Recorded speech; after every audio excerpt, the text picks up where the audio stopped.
he was, owed much of his success, both professional. Ooh, how rude.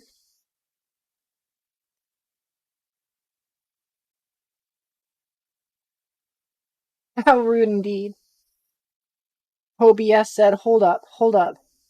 You've been at this just a little too long.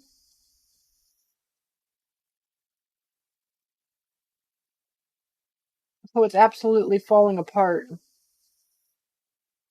Oh, we're back up. I think OBS just wanted to take a quick break. I do believe that was the case. Let's see.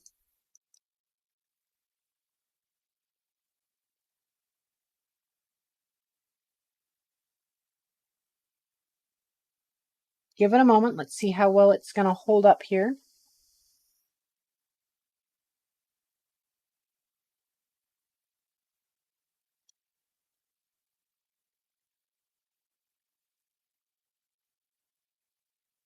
Okay, we're still in the green. I think OBS just needed to catch its breath itself. It heard me say let's catch our breath, and OBS said, I will take that. I will take that as an offer." It wasn't an offer, but I mean, it did it anyways. I didn't get a say.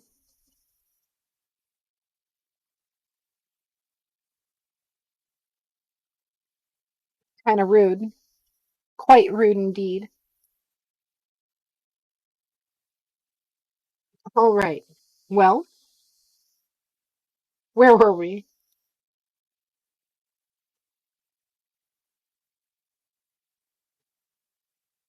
Jill tried to tell herself that Ben had gone charging off on another scent, and simply forgotten, or had not taken the time to let her know. But she did not believe it. Ben, incredibly busy as he was, owed much of his success, both professional and social, to meticulous attention to human details.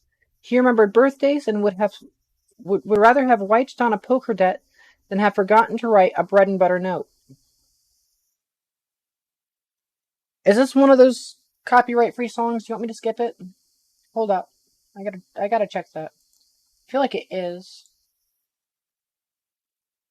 Nope, that was Infected Mushroom. But it was a Monster Cat cover, so yeah, it's over anyways. You got 2 songs in queue, Vessa. 1 song in queue after the song that it just switched to, so just a warning, after that it's going back to Monster Cat.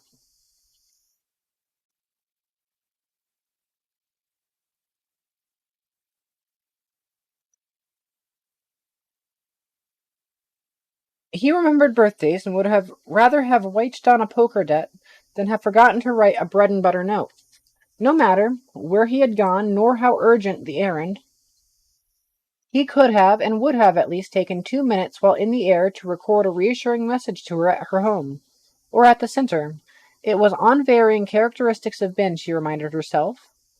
The thing that made him a lovable beast in spite of his many faults.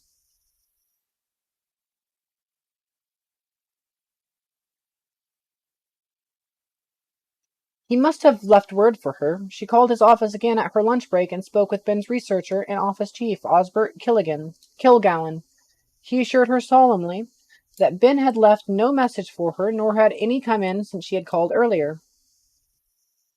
She could see past his head in the screen, that there were other people in the office. She decided it was a poor time to mention the man from Mars. Did he say where he was going, or when he would be back? No, but that is not unusual. We have always have a few spare columns on the hook to fill in when one of these things comes up. Well, where did he call you from, or am I being too snoopy? Not at all, Miss Boardman. He did not call. It was a stat print message filed from Paoli Flat in Philadelphia, as I recall. Jill had to be satisfied with that. She lunched in the nurse's dining room and tried to interest herself in food. It wasn't. She told herself as if anything were really wrong, or as if she were in love with the hunker, anything silly like that. Hey, Boardman, snap out of the fog. I asked you a question. Jill looked up to find Molly Wheelwright The Wing's dietitian looking at her. Sorry, I was thinking about something else. I said, since when does your floor put charity patients in luxury suites? Isn't K-12 on your floor, or have they moved you?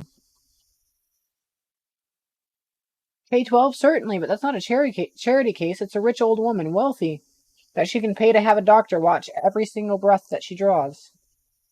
Humph, if she's wealthy, then she must have come into money awfully suddenly. She's been in the NP ward of the geriatric sanctuary for the last 17 months. Must be some mistake. Not mine. I don't let mistakes happen in my diet kitchen. That tray is a tricky one, and I check it myself. Fat-free diet, she's had her gallbladder out, and a long list of sensitivities, plus concealed medication. Believe me, dear. A diet order can be as individual as a fingerprint. Miss Realright stood up. Gotta run, chicks. I wish they would let me run this kitchen for a while. Hogwallow cafeteria. What was Molly sounding off about? One of the nurses asked. Nothing. She's just mixed up. But Jill continued to think about it. It occurred to her that she might locate the man from Mars by making inquiries about the diet kitchens. She put the idea out of her mind. It would take a full day to visit all the diet kitchens in the acres of the ground, covered by the sprawling building. Bethesda Center had been founded as a naval hospital back in the days when the wars were fought in oceans. And it had been enormous even then. Hello, welcome into the stream, Bobby Blue. We're still covering more of Stranger in a Strangeland. What page are we on? We are on page 43. About 22 pages away from entering Jubal Hershaw's home.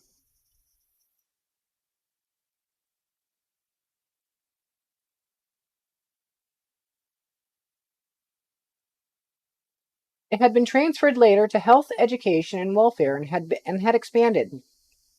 Now it belonged to the Federation and was still larger, a small city. But there was something odd about Miss Bankerson's case. The hospital accepted all cases of patients, private, charity, and government. The floor Jill was working on usually had only government patients, and its luxury suites were occupied by Federation senators or other official guests able to command flossy service. It was unusual for a paying private patient to have a suite on her floor, or to be on her floor in any status. Of course, Miss Bankerson could be overflow if the part of the center open to the fee-paying public had no such suite available. Yes, probably that was that.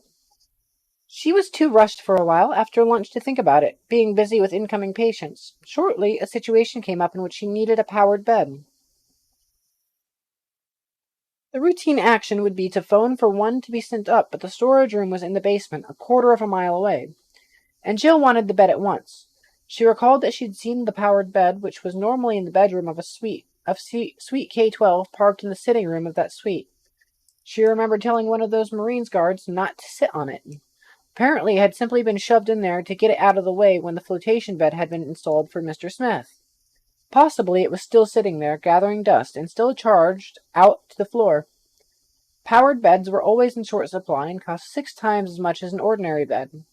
Well, strictly speaking, it was the wing superintendent's worry.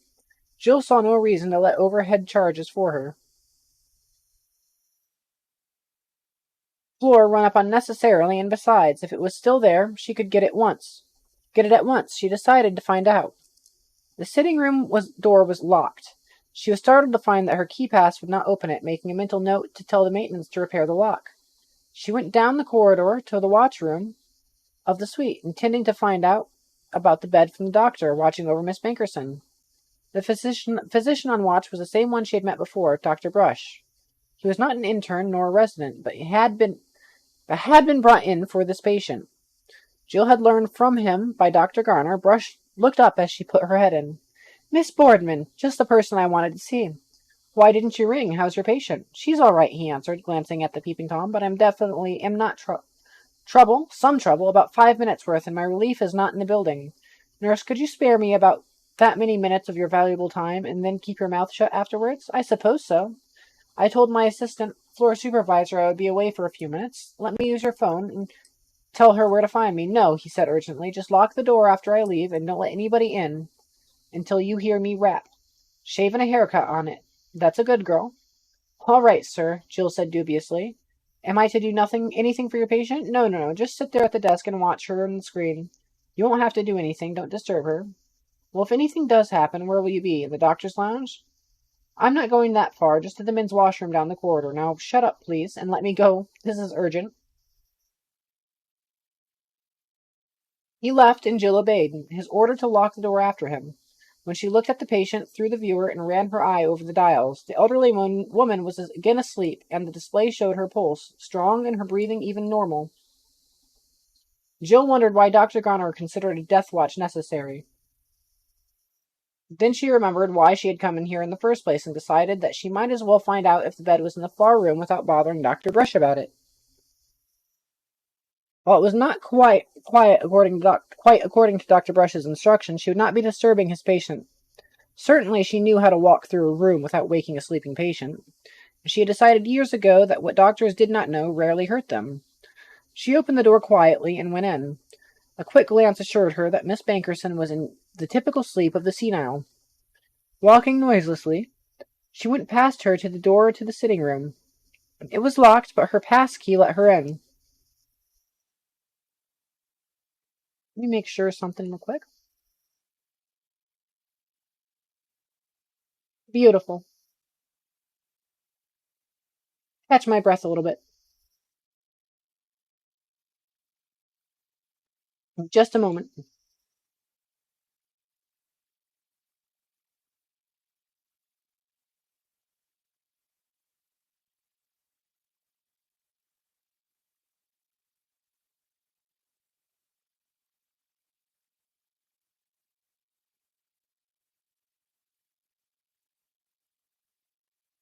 All right. Where was I? Walking noiselessly, she went past her to the door to the sitting room. It was locked, but her pass key let her in.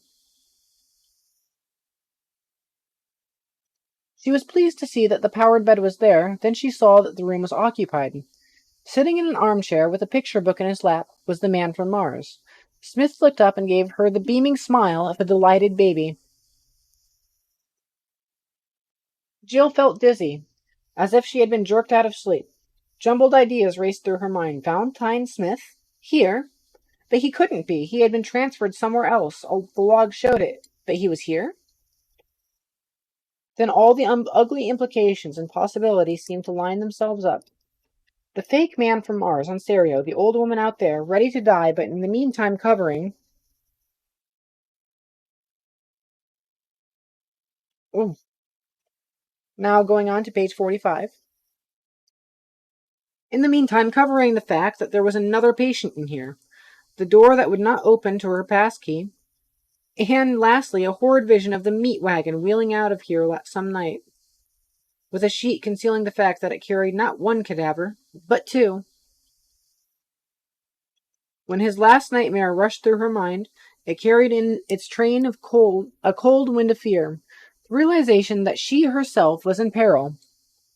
Through having stumbled onto this top-secret fact, Smith got clumsily up from his chair, let out both hands while still smiling, and said, "Water, brother." "Hello, how are you?" "I am well, I am happy." He added something in a strange, choking speech, then corrected himself and said carefully, "You are here, my brother. You were away. Now you are here. I drink deep of you." Jill felt herself helplessly split between two emotions, one that crushed and melted her heart, and an icy fear of being caught here. Smith did not seem to notice. Instead, he said, "See, I walk. I grow strong." He demonstrated by taking a few steps back and forth, then stopped triumphantly, breathless, and smiling in front of her. She forced herself to smile. "We're making progress, aren't we? You keep growing stronger. That's the spirit. But I must go now. I just stopped in to say hello." His expression changed instantly to distress. "Do not go." "Oh, but I must." He continued to look woebegone, then added with tragic certainty, "I have hurted you. I did not know." "Hurt me? Oh, no, not at all. But I must go, and quickly." His face was without expression. He stated rather than asked, "Take me with you, my brother." "What? Oh, I can't, and I must go at once. Look, don't tell anyone that I was in here, please." "Not tell that my water brother was here?" "Yes, don't tell anyone." I'll try to come back. I really will. You be a good boy and wait and don't tell anyone. Smith digested this, looked serene. I will wait. I will not tell. Good. Jill wondered how the devil she possibly could get back in to see him. She certainly couldn't depend on Dr. Brush having another convenient case of trots. She realized now that the broken lock had not been broken, and her eyes swept around in the corridor door, and she saw why. Why she had not been able to get in. A hand bolt had been screwed to the surface of the door, making a pass key useless. As was always the case with hospitals, bathroom doors and other doors that could be bolted were so arranged as to open also by passkey, so that patients irresponsible or unruly could not lock themselves away from the nurses. But here the locked door kept Smith in, and the addition of a simple hand bolt of the sort not permitted in hospitals served to keep out even those with passkeys. Jill walked over and opened the bolt. You wait, I'll come back. I shall waiting. When she got back to the watchroom, she heard already knocking, the talk. I'm not going to try to I know it's a shave and a haircut is that basic knock.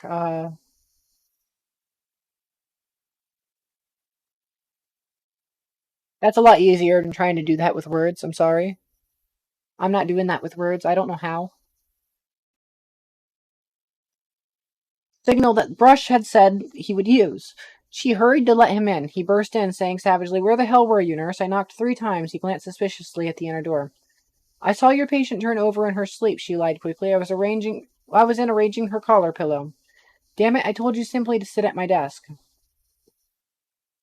Jill knew suddenly that the man was even more frightened than she was, and with more reason. She counterattacked. Doctor, I did you a favor, she said coldly. Your patient is not properly the responsibility of the floor supervisor in the first place, but since you entrusted her to me, I had to do what seemed necessary in your absence. Since you have questioned what I have done, let's get the wing superintendent and settle the matter. Huh? No, forget it. No, sir, I don't like to have my professional actions questioned without cause. Welcome into the stream, Tara. We are on page 46 of Stranger in a Strange Land. We started reading it last night. What time is it? Hold up. Yeah, we still have an hour and a half to go, most likely. I want to get to Jubal Hershaw. That's on page 65. We just get to him.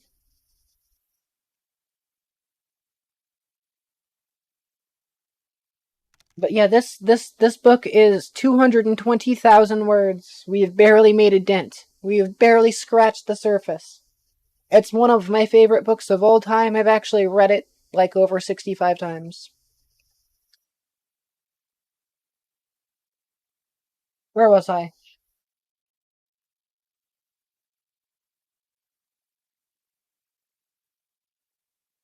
What? Look, Miss Boardman.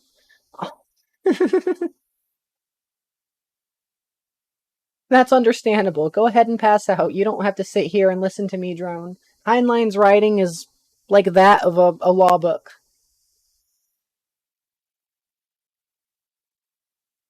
What? Look, Miss Boardman, I'm sorry I said anything. I was upset and I popped off without thinking. I apologize. Very well, Doctor.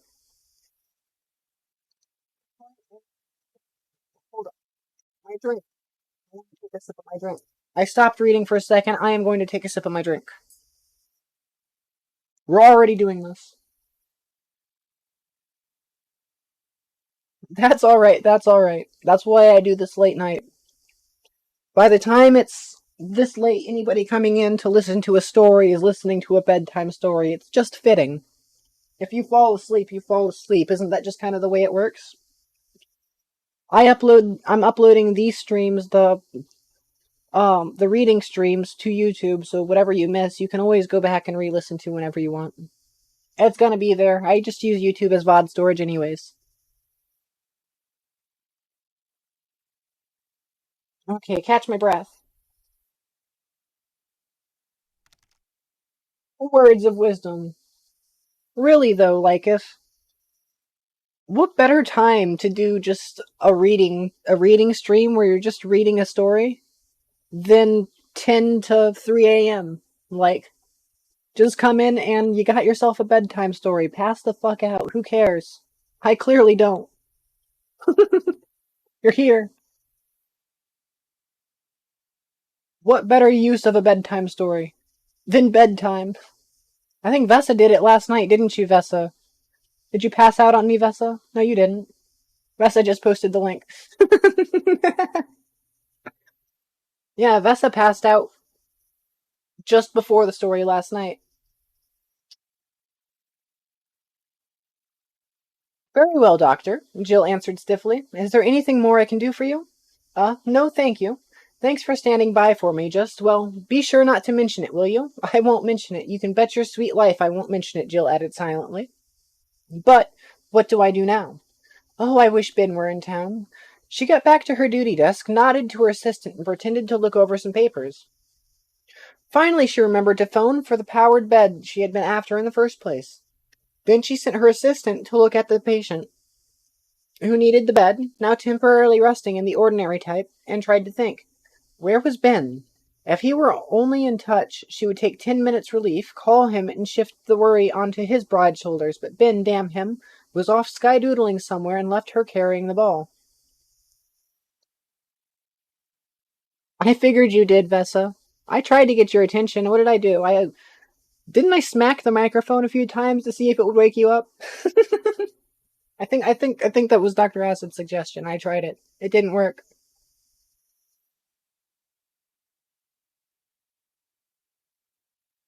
Or was he? A fretful suspicion that had been burrowing around her in her subconscious all day finally surfaced and looked her in the eye. And this time she returned the stare. Ben Caxton would not have left town without letting her know the outcome of his attempt to see the man from Mars. As a fellow conspirator, it was her right to receive a report, and Ben always played fair. Always.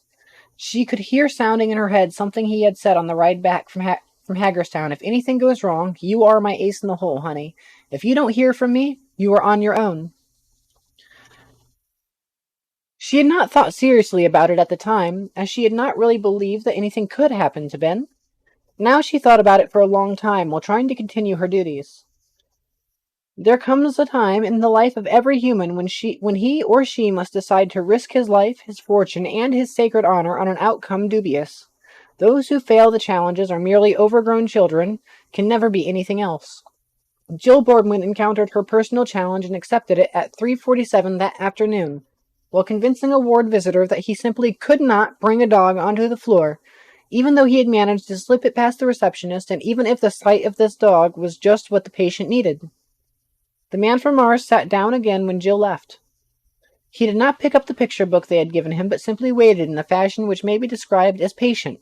Only because human language does not embrace Martian emotions nor attitudes, he merely held still with quiet happiness because his brother had said that he would return. He was prepared to wait without doing anything, without moving, for several years if necessary. He had no clear idea how long it had been since he had first shared water with his brother. Not only was this place curiously distorted in time and shape, with sequences of sight and sounds, and experiences new to him and not yet grokked, but also the culture of his nest took a different grasp of time from that which is human.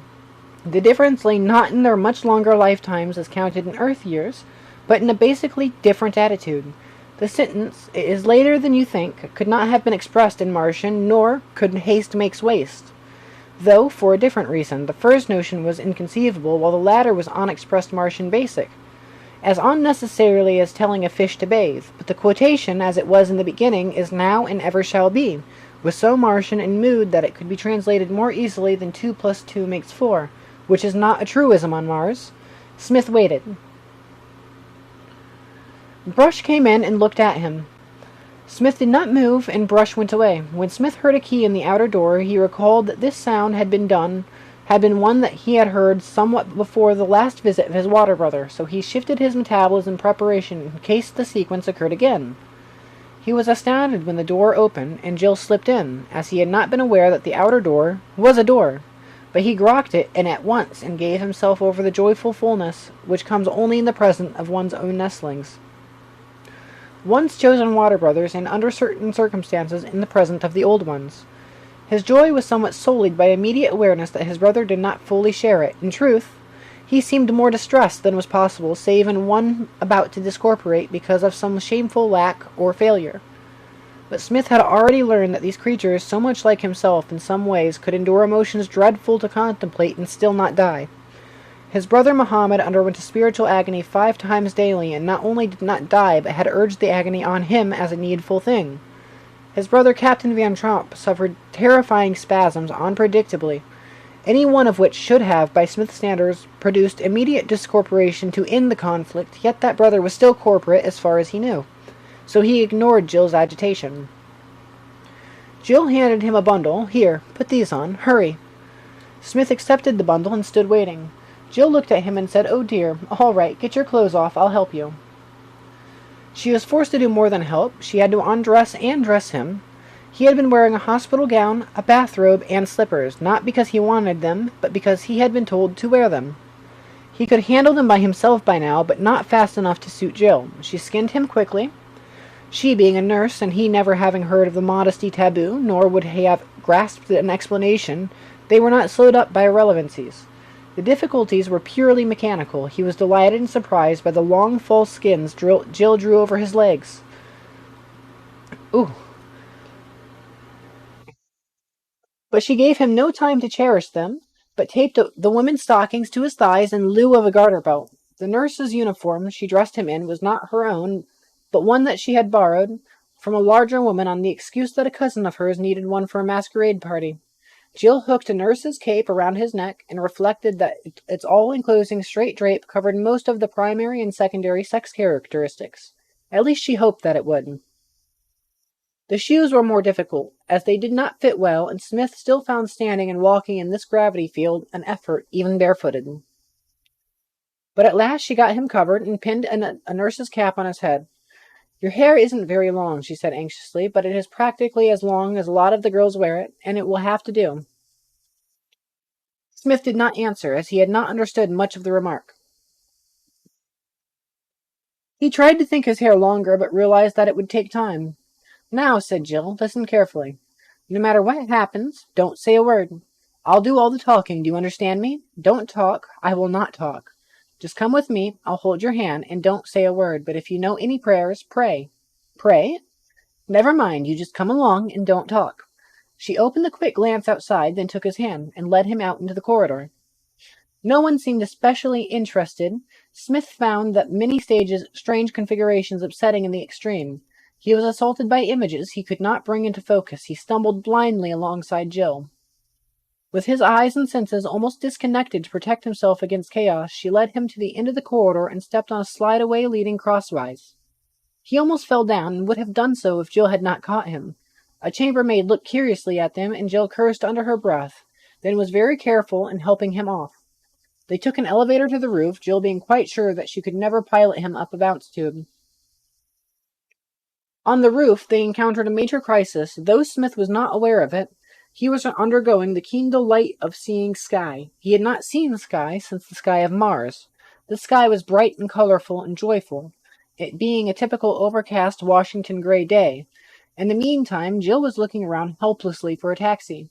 The roof was almost deserted, something she had counted on, since most of the nurses who came off duty when she did were already headed home 15 minutes ago, and the afternoon visitors were gone, but the taxis were, of course, gone too. She did not dare risk an Airbus, even though one which went her way would be along in a few minutes. She was about to call a taxi when one headed in for the landing. She called to the roof attendant. "Jack, is that cab taken? I need one." "It's probable the one I called for Dr. Phipps." "Oh dear, Jack, I see. See how quick you can get me another one, will you? This is my cousin Madge. She works over in South Wing, and she has a terrible laryngitis, and I want to get her out of this wind."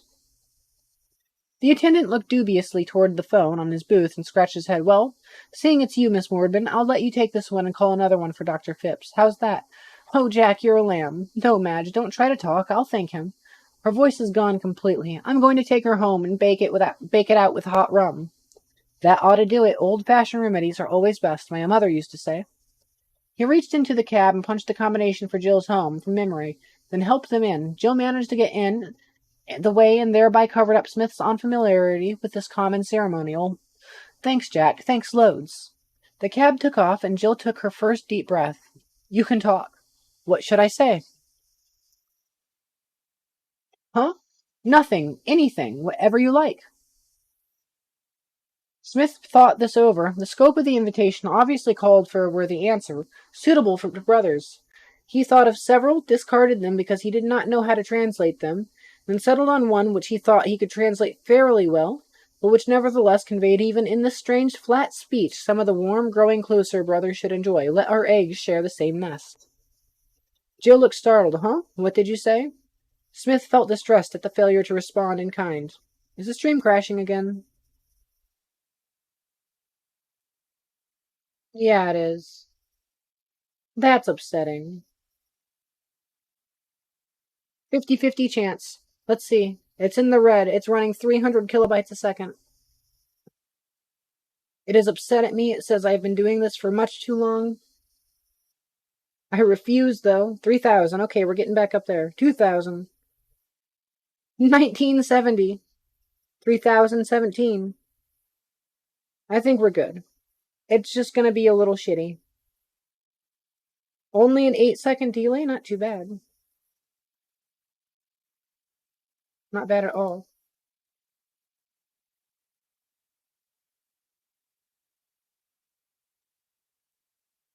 Alright, let's see.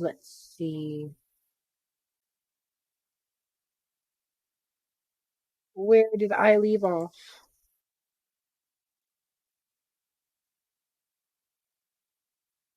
Smith felt distressed at the failure to respond in kind and interpreted it as a failure on his own part. He realized miserably that time after time he had managed to bring agitation to these other creatures when his purpose had been to create oneness. He tried again, rearranging his sparse vocabulary to unfold the thought somewhat differently. My nest is yours, and your nest is mine. This time Jill managed to smile. Why, how sweet, my dear. I'm not sure that I understand you, but if I do, that is the nicest offer I've had in a long time. She added, but right now we are up to our ears in trouble, so let's wait, shall we? Smith had understand Jill hardly more than Jill understood him, but he caught his water brother's pleased mood and understood the suggestion to wait. Waiting was something he did without effort, so he sat back, satisfied that all was well between himself and his brother, and enjoyed the scenery. It was the first time he had seen this place from the air, and on every side there was a richness of new things to try to grok. It occurred to him that the apportation used at home did not permit this delight. Viewing of what lay between, this thought almost led him to a comparison of Martian and human methods not favorable to the old ones, but his mind automatically shied away from heresy. Jill kept quiet and tried to get her thoughts straight. Suddenly she realized that the cab was heading down the final traffic lane toward the apartment house where she lived. And she realized just as quickly that the home was the last place for her to go, it being the first place they would look. Once they figured out how Smith had escaped and who had helped him. She did not kid herself that she had covered her tracks. While she knew nothing of police methods, she supposed that she must have left fingerprints in Smith's room, not to mention the people who had seen them walk out. It was even possible, so she had heard, for a technician to read the tape in this cab's pilot and tell exactly what trips it had made that day and where and when. She reached forward, slapped the order keys, and cleared the instructions to go to her apartment house. She did not know whether that would wipe the tape or not, but she was not going to head for a place where the police might already be waiting. The cab checked its forward motion, rose out of the traffic lane, and hovered. Where could she go? Where in all this swarming city could she hide a grown man who was half idiot and could not even dress himself, a man who was the most sought-after person in the globe? Oh, if only Ben were here. Ben, where are you? She reached forward again, picked up the phone, and rather hopelessly punched Ben's number. Expecting to hear the detached voice of an automation inviting her to record a message, her spirits jumped when a man's voice answered, then slumped again when she realized that it was not Ben, but his majordomo, Osbert Kilgallen. Oh, I'm sorry, Mr. Kilgallen. This is Jill Boardman. I thought I had called Mr. Caxton's home. You did, but I always have his home calls relate to the office when he is away more than 24 hours. Then he is still away? I am afraid so. Is there anything I can do for you? No. Look, Mr. Kilgallen, isn't it strange that Ben should just drop out of sight? Aren't you worried about him? Why should I be? His message said that he did not know how long he would be away. Isn't it rather odd in itself? No, not in Mr. Caxton's work, Miss Boardman. Well, I think there is something very odd about his being away this time. I think you ought to report it. You ought to spread it over every news service in the country and the world. Even though the cab's phone had no vision circuit, Jill felt Osborne Kilgallen draw himself up. I'm afraid, Miss Boardman, that I will not have that I'll have to interpret my employer's instructions myself. If you don't mind my saying so, there is always some good friend phoning Mr. Caxton frantically every time he leaves town. Some babe trying to get a hammerlock on him. Jill interpreted angrily, and this Osbert character thinks I'm the current one. It put out of her mind the half-formed thought of asking Kilgallen for help. She switched off as quickly as possible. But where could she go? The obvious solution popped into her mind. If Ben was missing, and the authorities had a hand in it, the last place they would be likely to look for Valentine Smith would be Ben's apartment. Unless she corrected they connected her with Ben, which she did not think that they did. They could dig a bite to eat out of Ben's buttery. She wouldn't risk ordering anything from the basement. They might know he was away. And she could borrow some of Ben's clothes for her idiot child. The last point settled in. She set the combination for Ben's apartment house. The cab picked out the new lane and dropped into it. Once outside the door, Ben's flat, Jill put her face to the hush box by the door and said emphatically, Cathargo delanda est. Nothing happened. Oh, damn him, she said frantically to herself. He's changed the combo. She stood there for a moment, knees weak, and kept her face away from Smith. Then she again spoke into the hush box. It was a Raytheon lock. The same voice circuit actuated the door or announced callers. She announced herself on the forlorn chance that Ben might have returned. Ben, this is Jill. The door slid open. They went inside, and the door closed. Jill thought for an instant that Ben had let them in. Then she realized that she'd accidentally hit on his new door combination, intended, she guessed, as a gracious compliment combined with a wolf tactic. She felt that she could have dispensed with the compliment to have avoided the awful panic she had felt when the door had refused to open. Smith stood quietly at the edge of the thick green lawn and looked at the room. It again was a place so new to him as to not be grokked at once. But he felt immediately pleased with it. It was less exciting than the moving place they had just been in, but in many ways more suited for enfolding together the self. He looked with interest at the view window at one end, but did not recognize it as a window, mistaking it for a living picture, like those he had been used to at home. Oh, God, running out of breath here. Hold up. Take another sip of my drink.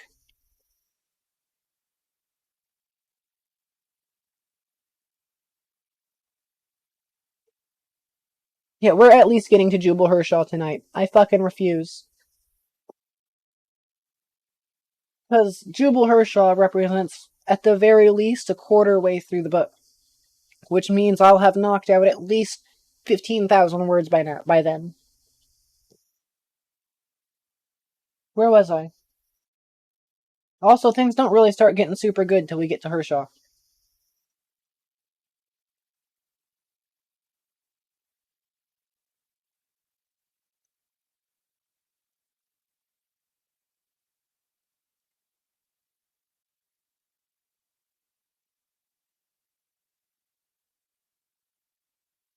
The suite he had been at Bethesda contained no windows, it being in one of the newer wings, and thus far he had never acquired the idea of a window. He noticed with approval that the simulation of depth and movement in the picture was perfect. Some very great artist among these people must have created it. Up until this time, he had seen nothing to cause him to think that these people possessed art. His grokking of them was increased by this new experience, and he felt warmed. A movement caught his eye. He turned to find his brother removing the false skins as well as the slippers from its legs. Jill sighed and wiggled her toes in the grass. Gosh, how my feet do hurt. She glanced up and saw Smith watching her with that curiously disturbing baby-faced stare. Do it yourself if you want. You'll love it too. He blinked. How do? I keep forgetting. Come here. I'll help you. She got his shoes off, untaped the stockings, and peeled them off. There, doesn't that feel good? Smith wiggled his toes in the cool grass and said timidly, But these live. Sure, they're alive. It's real grass. Ben paid a lot to have it that way. Why, the special lighting circuits alone cost more than I make a month. So walk around and let your feet enjoy it. Smith missed much of the speech, but he did understand that the grass was made up of living beings, and that he was being invited to walk on them. Walk on living things? He asked, with an incredulous horror. Huh? Why not? It doesn't hurt this grass. It was specifically developed for house rugs. Smith was forced to remind himself that a water brother could not lead him into wrongful action. Apprehensively, he let himself be encouraged to walk around and found that he did enjoy it, and that the living creatures did not protest. He set his sensitivity for such things as high as possible. His brother was right. This was their proper being, to be walked on. He resolved to enfold it and praise it. The effort was much like that of a human trying to appreciate the merits of cannibalism, a custom which Smith found perfectly proper. Jill let out a sigh. Well, I had better stop playing. I don't know how long we will be safe here. Safe? We can't stay here. Not very long. They may be checking on every conveyance that left the center this very minute. She frowned and thought her place would not do. This place would not do, and Ben had intended to take him to Jubal Harshaw. But she did not know Harshaw. She was not even sure where he lived. Somewhere in the Poconos. Ben had said, well, she would just have to try to find out where he lived and call him. It was Hobson's choice. She had nowhere else to turn. Why, are you not happy, my brother? Jill snapped, out of her mood, and looked at Smith. Why, the poor infant didn't even know anything was wrong. Hold up, let me see if something will fix the ratio here. Return, because the audio in the back is actually reacting to my voice. Let me turn it down and see if it not spazzing out as much might make the stream not be so ready to crash. It only really has to move as I'm talking to really set that pace. So I don't think it really matters how fast it's moving, as long as it's still moving, right? I mean, that's like the primary goal there, is that it just acknowledges the voice and is reactive to it. That would be my general assumption there.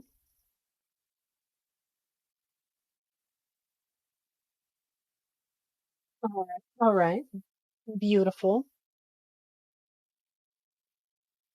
Might be a little better now.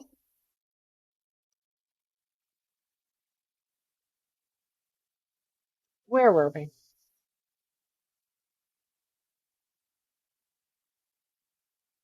She made a real effort to look at him from his point of view. She failed, but she did grasp that he had no notion that they were running away from him. From what? The cops? The hospital authorities? She was not quite sure what she had done, or what laws she had broken. She simply knew that she had pitted her own puny self against the combined will of the big people. The bosses, the ones who made decisions. But how could she tell the man from Mars what they were up against, when she did not understand herself? Did they have policemen on Mars? Half the time she found talking to him like shouting down a rain barrel. Heavens! Did they even have rain barrels on Mars, or rain? Never you mind, she said soberly. You just do what I tell you to do. Yes. It was an unmodified, unlimited acceptance, an eternal yeah. Jill suddenly had the feeling that Smith would unhesitatingly jump out the window if she told him to, in which belief she was. Correct. He would have jumped, enjoyed every scant second of the 20-story drop, and accepted without surprise or resentment the discorporation on impact. Nor would he have been unaware that such a fall would kill him. Fear of death was an idea utterly beyond him. If a water brother selected for him such a strange discorporation, he would cherish it and try to grok. Well, we can't stand here pampering our feet. I've got to feed us. I've got to get you into different clothes, and we've got to leave. Take those off. She left a check-bin's wardrobe, and she selected for him an inconspicuous travel suit. Well, thank you for posting the book again, Vessa. Actually, let me cover that real quick. I know it's going to be covered later on in the book. Everything's going to be covered by the book, but yeah, I just gotta. So, the Water Brother. I do wish that. I know there was no way for them to really, without breaking story and going into narration about it, which is something that they don't really do, and I love that about Heinlein's writing. A Water Brother. The Martians, as I'm sure you can understand, water is not just a thing on Mars. So to share water with one another is a very, very, very sacred act. When she first met him, if you don't remember, if you weren't here yesterday for it, she offered him a glass of water. That very act has made her part of his inner circle. The only people at this point who are in that circle are the crew of the ship that brought him back, and I believe Dr. Nelson. So the only people that he would trust with his entire being are in that group. It is such a sacred act that he truly believes that somebody he has shared water with like that could not and would be completely incapable of telling him to do wrong or doing wrong by him. So, yeah, if she'd asked him or told him to jump out the window, he would 100% do it and gladly accept it and enjoy every second until he hits the ground. Solely on that matter. You keep in mind, he is only human in the biological sense. He was raised Martian. His entire concept of humanity is so far from what humanity is that he isn't human. He is only human biologically. It's so beautiful. Just the entire Heinlein had a fucking magnificent brain. Way too magnificent. Where am I here?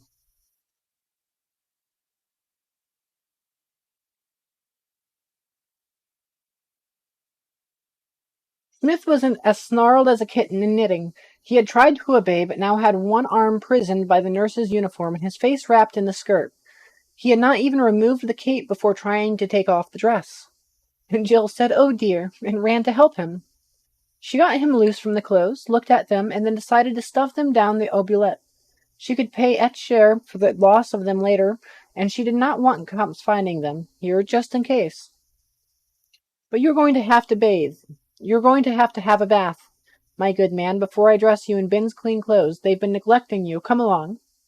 Being a nurse, she was inured to bad odors, but being a nurse, she was fanatic about soap and water, and it seemed to her that no one had bothered to bathe this patient recently. While Smith did not exactly stink, he did remind her of a horse on a hot day. Soap suds were indicated. He watched her fill the bathtub with delight. There had been a tub in the bathroom of the suite. He had been in, but Smith had not known it was used to hold water. Bed baths were all that he had, and not many of those. His trance-like withdrawals had interfered. "Oh." Jill tested the water's temperature. "All right, climb in." Smith did not move. Instead, he looked puzzled. "Hurry," Jill said sharply. "Get in the water." The words she used were firmly parts of his human vocabulary, and Smith did as she ordered, emotions shaking him. This brother wanted him to place his whole body in the water of life. No such honor had ever come to him. To the best of his knowledge and belief, no one had ever before been offered such a holy privilege. Yet he had begun to understand that these others did have a greater acquaintance with the stuff of life, a fact not yet grokked, but which he had to accept. He placed one trembling foot in the water, then the other, and slipped slowly down into the tub until the water covered him completely. "Hey!" yelled Jill, and reached in and dragged his head and shoulders above water, but then was shocked to find that she seemed to be handling a corpse. Good Lord, he couldn't drown, not in that time. But it frightened her, and she shook him. "Smith, wake up! Snap out of it!" Smith heard his brother call from far away and returned. His eyes ceased to be glazed, his heart sped up, and he resumed breathing. "Are you all right?" Jill demanded. "I am all right. I am very happy, my brother. You sure scared me. Look, don't get under the water again. Just sit up the way you are now." "Yes, my brother." Smith added several words in a curious croaking, meaningless to Jill, cupped a handful of water as if it were precious jewels, and raised it to his lips. His mouth touched it, then he offered the handful to Jill. "Hey, don't drink your bath water." "No, I don't want it either. Not drink." His look of defenseless hurt was such that Jill again did not know what to do. She hesitated, then bent her head and barely touched her lips to the offering. "Thank you. May you never thirst." "I hope you are never thirsty too, but that's enough. If you want a drink of water, I'll get you one. But don't drink any more of this water." Smith seemed satisfied and sat quietly. By now Jill was convinced that he had never taken a tub bath before and did not know what was expected of him. She considered the problem. No doubt she could coach him. But they were already losing precious time. Maybe she would have let him go dirty. Oh well, it was not as bad as tending a disturbed patient in an NP ward. She had already got her blouse wet almost to the shoulders and dragging Smith off the bottom. She took it off and hung it up. She had been dressed for the street when she crushed Smith out of the center, and was wearing a little pleated pettiskirt that floated around her knees. Her jacket she had dropped in the living room. She glanced down at the skirt. Although the pleats were guaranteed permanized, it was silly to get it wet. She shrugged and zipped it off. It left her in brassiere and panties. Jill looked at Smith. He was staring at her with innocent, interesting eyes of a baby. She found herself blushing, which surprised her, as she had not known that she could. She believed herself to be free of morbid modesty, and had no objection to nudity at proper times and places. She recalled suddenly that she had gone on her first bearskin swimming party at 15. But this childlike stare from a grown man bothered her. She decided to put up with clammily wet underwear rather than do the obvious, logical thing. She covered her discomposure with heartiness. Let's get busy and scrub the hide. She dropped to her knees and beside the tub sprayed soap on him and started working it into a lather.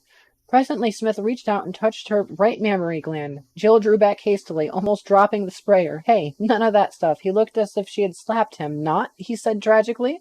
Not, she agreed firmly. She looked at his face and added softly, It's all right, just don't distract me with things like that when I'm busy. He took no more inadvertent liberties, and Jill cut the bath short, letting the water drain and hasting him up, having him stand up while she showered the soap off of him. Then she dressed with a feeling of relief while the blast dried him. The warm air startled him at first, and he began to tremble, but she told him not to be afraid, and had him hold on to the grab rail of the back of the tub while he dried and she dressed. She helped him out of the tub. There, you smell a lot better. I'll bet you feel better. Feel fine. Good. Let's get some clothes on you. She led him into Ben's bedroom, where she had left the clothes that she had selected, but before she could even explain, demonstrate, or assist in getting shorts on him, she was shocked, almost out of the shoes she had not yet put back on. Open up in there. Jill dropped the shorts. She was frightened nearly out of her senses, feeling the same panic she felt when a patient's respiration stopped and blood pressure dropped in the middle of surgery. But the discipline she had learned in operating theater came to her aid. Did they actually know anyone was inside? Yes. They must know, else they would have never have come here. That damned robocab must have given her away. Well, should she answer or play possum? The shout over the announcing circuit was repeated. She whispered, Okay, we're on page 54 now. We are literally 10 pages away from Jubal Hershaw's house. I told you we're going to be making it there tonight. I refuse to not get to Jubal tonight. At the very least, we are making it to Jubal. Yes, yes, yes, yes, yes. So, being said, starting page 54, I'm going to step out and smoke a tobacco real quick. Vessa is your wonderful DJ tonight, covering almost all of the sounds, so yeah, enjoy Vessa's music. You're doing a great job playing DJ, Vessa. Phenomenal work.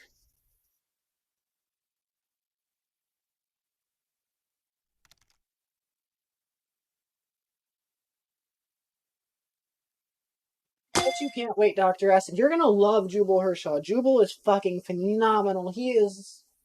We could all strive to be just a little bit like Jubal Hershaw. And like I said, he is a very prominent piece of a lot of Heinlein's works.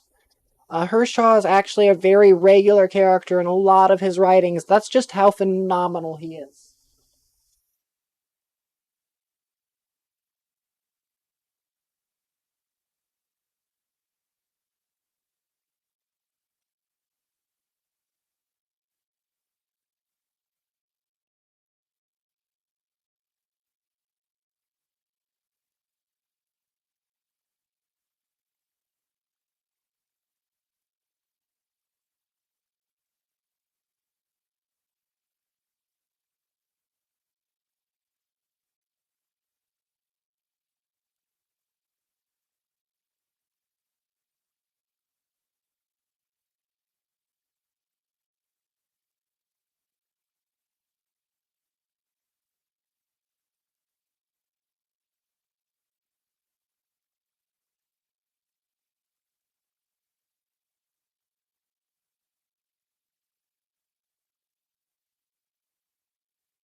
All right, and I am back. I'll give it a moment to start again. Catch my breath.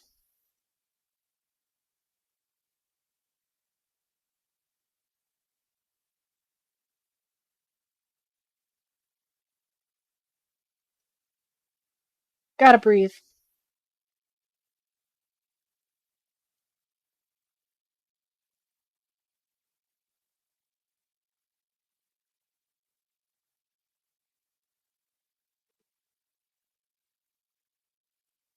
Oh, I forgot how to swallow for a second. I've been talking so long, my throat didn't want to work. Ooh, that was a little brutal. I hate when that happens. You ever forget how to swallow? Does that ever happen to anyone else? It happens to me all the time, where my body completely forgets how to swallow, and you sit there just like gagging almost, trying to swallow.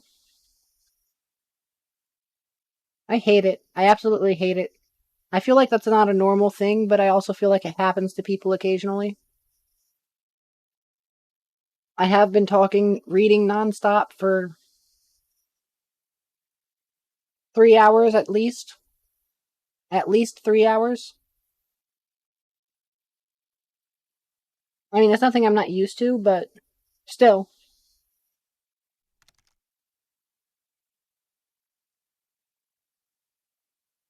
Oh no.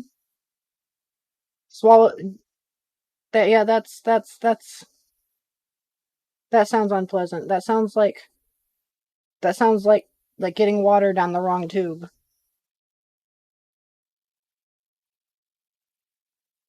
Oh no, not the PC setup.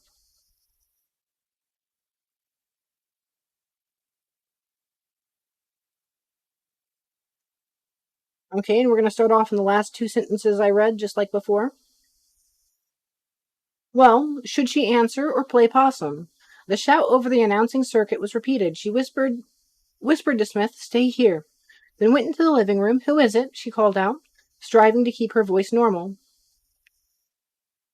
"Open in the name of the law." "Open in the name of what law? Don't be silly. Tell me who you are and what you want before I call the police." "We are the police. Are you Jillian Boardman?" "Me? Of course not. I'm Phyllis O'Toole, and I'm waiting for Mr. Caxton to come home. Now you had better go away because I'm going to call the police and report an invasion of privacy." "No, not the Dragon Maid panels. This must have been fairly recent."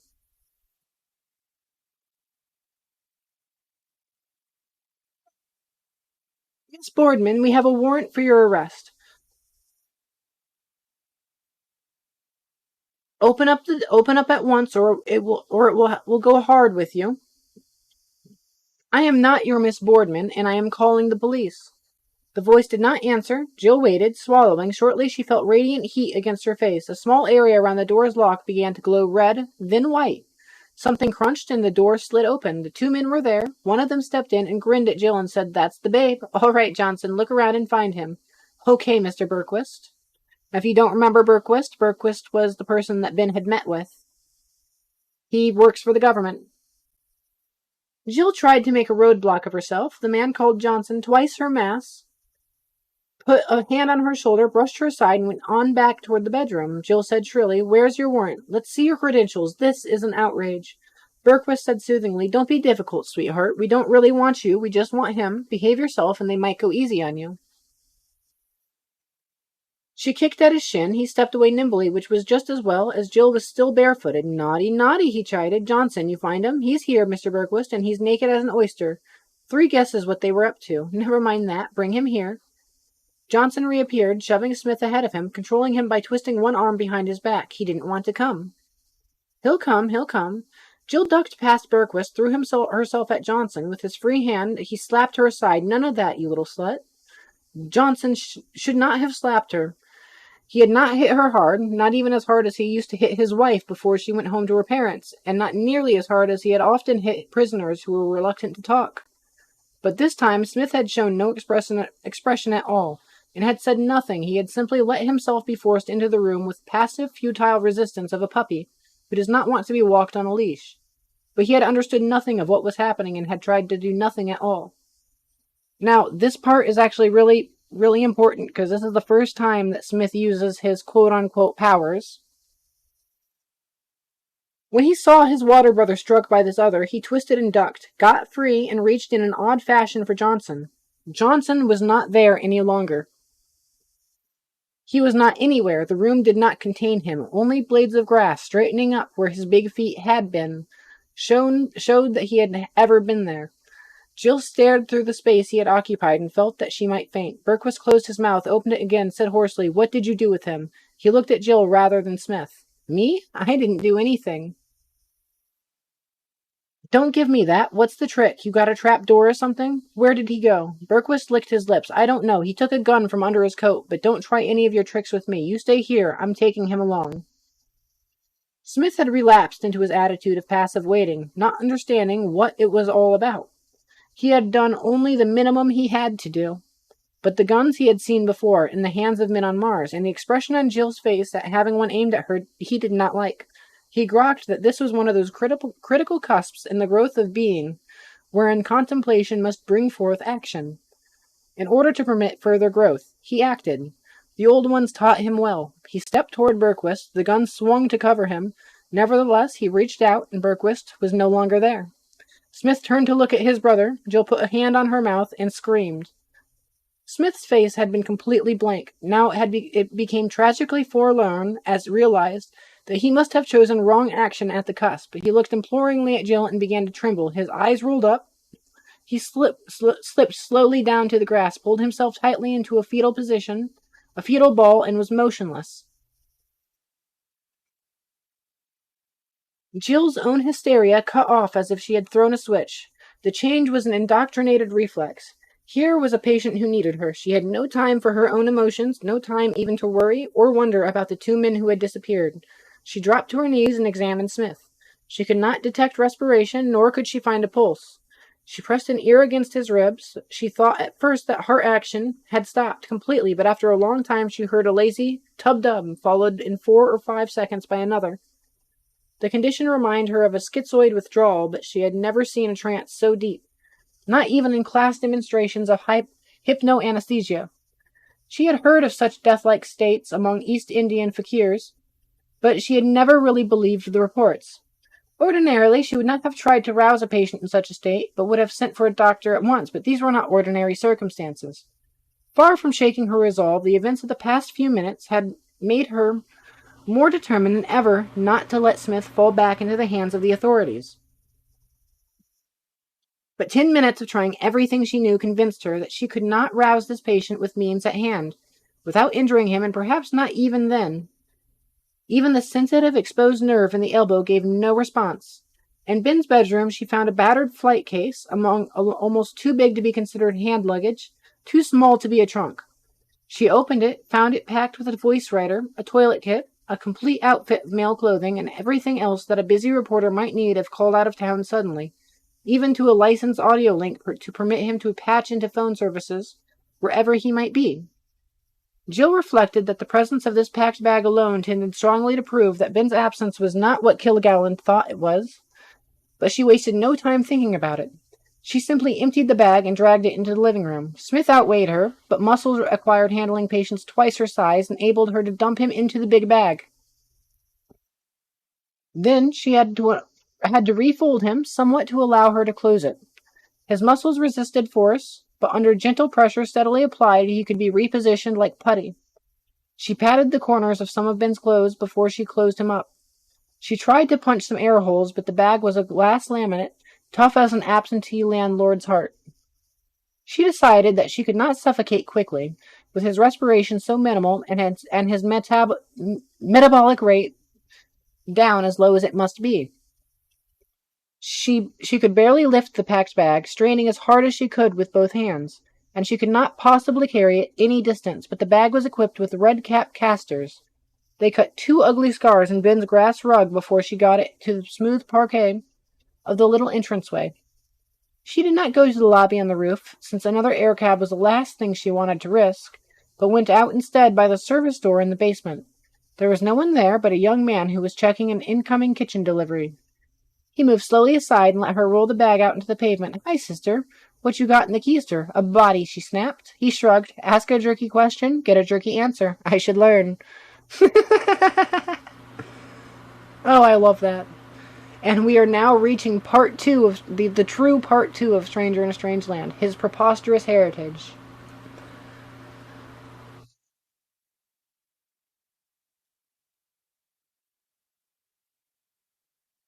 The third planet out from Sol was in its normal condition. It had on it 230,000 more human souls today than yesterday. But among the 5 billion terrestrials, such a minute increase was not noticeable. The Kingdom of South Africa, Federation associate member, had again been cited before the High Court for persecution of its white minority. The Lords of Women's Fashions, cited before the High... Well, the Lords of Women's Fashions, gathered in solemn conclave in Rio, had been declared that hymnlines would go down and that navels would again be covered. The 3 Federation defense stations swung silently in the sky, promising instant death to any of those who disturbed the planet's peace. Commercial space stations swung not so silently, disturbing... Where am I at? Hold up. Not so silently, disturbing the planet's peace with endless clamor of the virtues of endless trademarked trade goods. 500,000 more mobile homes had set down on the shores of Hudson Bay than had migrated by the same date last year. The Chinese Rice Belt had been declared an emergency malnutrition area by the Federation Assembly, and Cynthia Duchess, known as the richest girl in the world, had dismissed and paid off her 6th husband. All was normal. The Reverend Dr. Daniel Digby, Supreme Bishop of the Church of the New Revelation, the Fosterites, which is going to come up a lot later on. The Fosterites is an entire branch of the church that had come up, had announced that he had nominated the angel Azrael to guide Federation Senator Thomas Boone and that he expected heavenly confirmation of his choice sometime today. All the news services carried the announcement as straight news, the Fosterites having wrecked too many newspaper offices in the past. Mr. and Miss Harrison Campbell, VI, I'm not trying to translate in Roman numerals because my brain does not have enough cells, had a son and heir by host mother and at Cincinnati Children's Hospital. While the happy parents were vacationing in Peru, Dr. Horace Quackenbush, professor of leisure arts at Yale Divinity School, issued a stirring call for a return to faith and cultivation of spiritual values. There was a betting scandal involving half the permanent professionals of the West Point football squad and its line coach. 3 bacterial warfare chemists were suspended at Toronto for presumption of emotional instability. All 3 announced that they would carry their cases, if necessary, to the Federation High Court. The High Court upset a ruling of the Supreme Court of the United States in re-eligibility to vote in primaries involving Federation assemblymen in the case of Reisenberg versus the state of Missouri. Reinsberg, not Reisenberg, sorry. His Excellency, the Most Honorable Joseph E. Douglas, Secretary General of the World, Federation of the Free States, picked at his breakfast omelet and wondered peevishly why a man could not get a decent cup of coffee these days. In front of him, his morning newspaper prepared... Well, now moving on to page 57. In front of him, his morning newspaper, prepared by the night shift of his information staff, moved past his eyes at his optimum reading speed in a feedback executive scanner. Custom built by Sperry, the words would flow on as long as he looked in that direction. If he turned his head, the machine would note it and stop instantly. He was looking that way now, and the projected print moved along the screen, but he was not really reading, but simply avoiding the eyes of his boss across the table. Miss Douglas did not read the newspaper. She had other ways of finding out what she needed to know. Joseph. He looked up, and the machine stopped. Yes, my dear. You have something on your mind, eh? What makes you say that, my dear?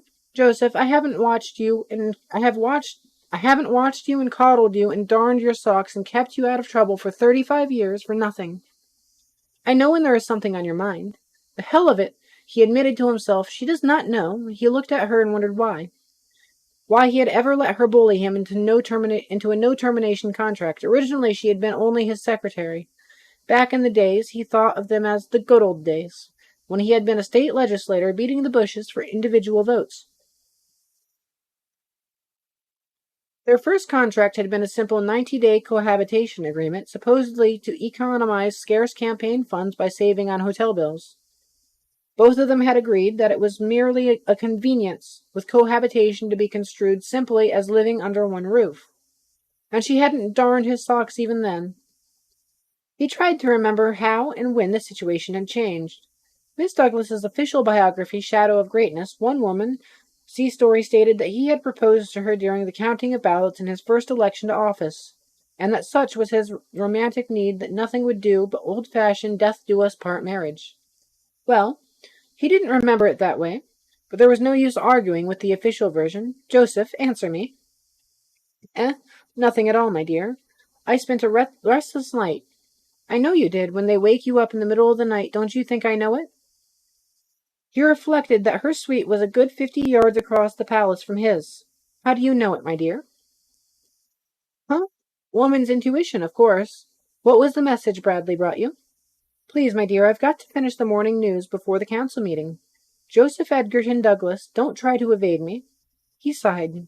The fact is, we've lost sight of that beggar Smith. Smith, do you mean the man from Mars? What do you mean, lost sight of? That's ridiculous. Be that as it may, my dear, he's gone, disappeared from his hospital room sometime late yesterday. Preposterous. How could he do that? Disguised as a nurse, apparently. We aren't sure. But never mind. He's gone. That's the main thing. What muddle-headed scheme are you using to get him back? Well, we have some of our own people searching for him. Trusted ones, of course. Berquist, that garbage head. When you should have every police officer from the FDS down to precinct truant officer searching for him, you send Berquist? But, my dear, you don't see the situation. We can't. Officially, he's not lost at all, you see. There's, well, the other chap, the official man from Mars. Oh, she drummed the table. I told you that substitution scheme would get us into trouble. But, my dear, you suggested it yourself. I did not, and don't contradict me, Send for Berquist. I must talk to him at once. Berquist is out on his trail. He hasn't reported back yet. Berquist is probably halfway to Zanzibar by now. He sold us out. I never did trust the man. I told you when I hired him, don't interrupt, that any man who would take money 2 ways would take it 3 ways just as quickly. She frowned. Joseph, the Eastern Coalition is behind this. It's a logical certainty. You can't expect a vote of confidence. Move in the assembly before the day is out. Ellie, I don't see why. Nobody knows about it. Oh, for heaven's sake. Everyone will know about it. The Eastern Coalition will see to that. Now keep quiet and let me think.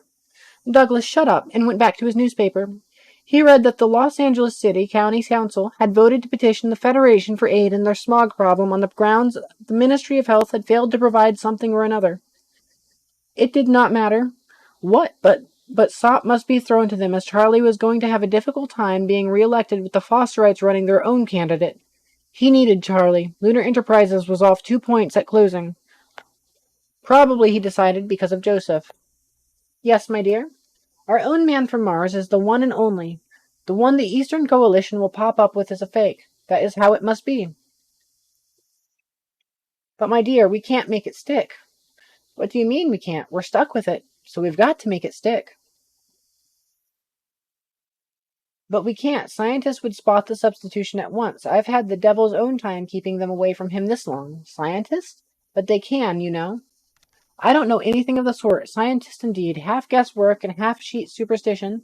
They ought to be locked up. They ought to be prohibited by law, Joseph. I've told you repeatedly the only true science is astrology. Well, I don't know, my dear. Mind you, I'm not running down astrology. You'd better not. After all, it's done for you.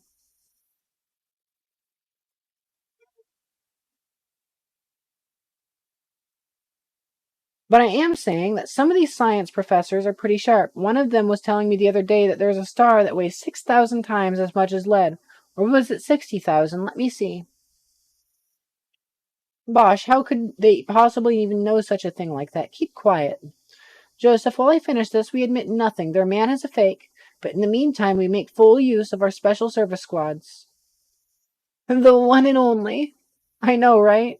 So the fun thing about this is that his wife is straight up one of those astrology girls. Like, she's about to start trying to calculate the entire set of signs for the man from Mars and all that fun nonsense. Where was I?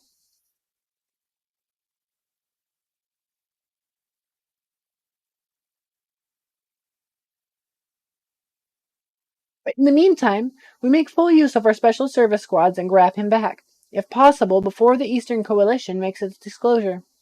If it is necessary to use strong measures and this Smith person gets shot resisting arrest or something like that, well, it's too bad. But I, for one, won't mourn very long. He's been a nuisance all along. Agnes, do you know what you're suggesting? I'm not suggesting anything. People get hurt every day. This matter must be cleared up, Joseph, for everybody, the greatest good of the greatest number, as you are so fond of quoting. But I don't want to see that lad hurt. Who said anything about hurting him? But you must take firm steps, Joseph. It's your duty. History will justify you, which is more important, to keep things running on an even keel for 5 billion people, or to go soft and sentimental about one man who isn't even properly a citizen.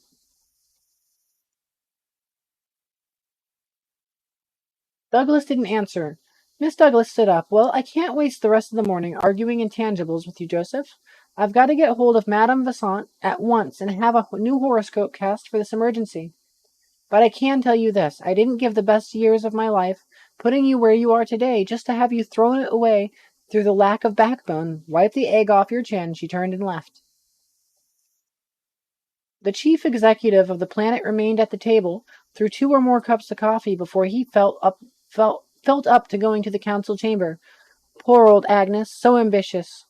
He guessed he had been quite a disappointment to her, and no doubt the change of life was not making things any easier for her. Well, at least she was loyal, right to her toes, and we'll all have our shortcomings. She was probably as sick of him as he. No point in that. He straightened up. One damn sure thing. He wasn't going to let them. He rough with that Smith lad. Be rough with that Smith lad. He was a nuisance, granted, but he was a nice lad and rather appealing in a helpless, half-witted way. Agnes should have seen how easily he was frightened. Then she wouldn't talk that way. Smith would appeal to the maternal in her, but as a matter of strict fact, did Agnes have any maternal in her when she set her mouth that way? It was hard to see it. Oh, shucks, all women had maternal instincts. Science had proved that. Well, hadn't they? Anyhow, damn her guts. She wasn't going to let her push him around. She kept reminding him that she had put him into a top spot. But he knew better, and the responsibility was his, and his alone. He got up, squared his shoulders, pulled in part of his middle, and went to the council chamber. All during the long session, he kept expecting someone to drop the other shoe, but no one did, and no aide came in with any message for him. He was forced to conclude that the fact that Smith was missing actually was close held in his own personal staff, unlikely as that seemed.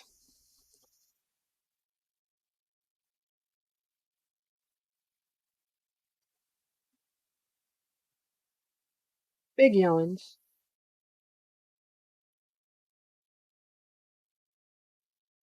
Where am I?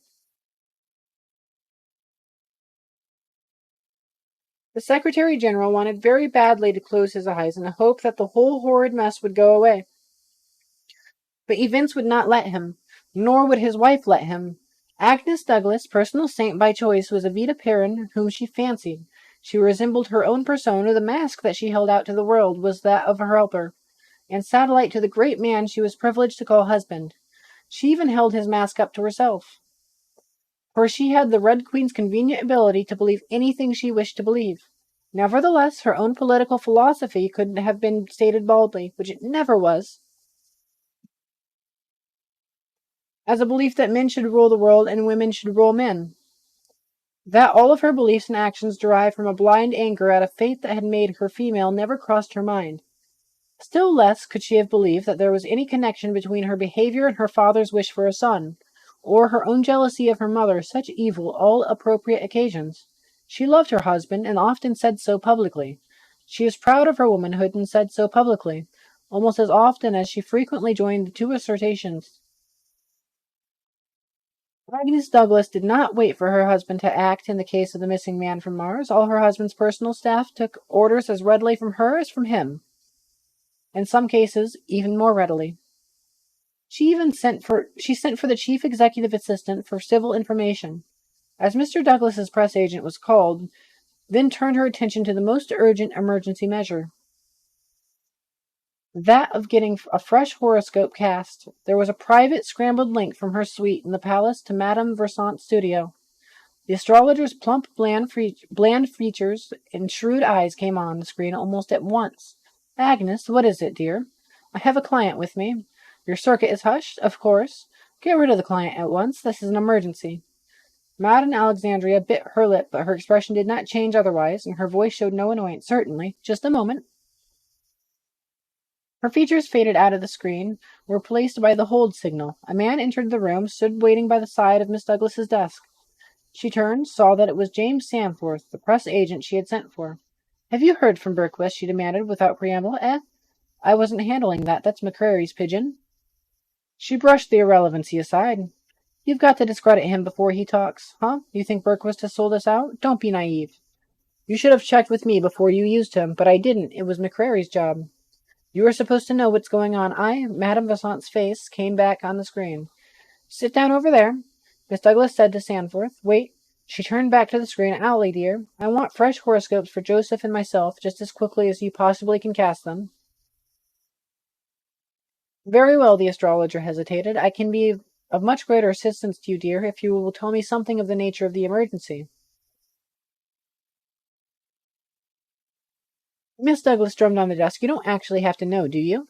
Of course not. Anyone possessing the necessary rigorous training, mathematical skills, and knowledge of the stars could calculate a horoscope, knowing nothing more than the exact hour and place of birth of the subject.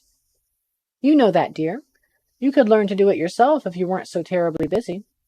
But remember, the stars incline, but they do not compel. You enjoy free will. If I am to make the extremely detailed and difficult analysis necessary to advise you in a crisis, I must know in what sector to look. Are we more concerned with the influence of Venus, or possibly with Mars, or will the... Miss Douglas decided with Mars, she interrupted Allie. I want you to cast a third horoscope. Very well, whose? Allie, can I trust you? Madame Vassant looked at her. Agnes, if you do not trust me, it would be far better for you not to consult me. There are others who can give you scientific readings. I am not the only student of the ancient knowledge. I understand that Professor von Crossmere is well thought of, even though he is sometimes inclined to... She let her voice trail off. Please, please, of course I trust you. I wouldn't think of letting anyone else perform a calculation for me. Now listen carefully. No one can hear from your side. Of course not, dear. I want you to cast the horoscope for Valentine Michael Smith. Valentine Mike... The man from Mars? Yes, Allie. He's been kidnapped. We've got to find him. Some 2 hours later, Madame Alexandria Vassant pushed herself back from her work table and sighed. She had her secretary cancel all appointments, and she really had tried. Several sheets of paper covered with diagrams and figures, and a dog-eared nautical almanac were in front of her, and testified to her efforts. Alexandra Vassant differed from some of the other practicing astrologers in that she really did attempt to calculate the influences of the heavenly bodies.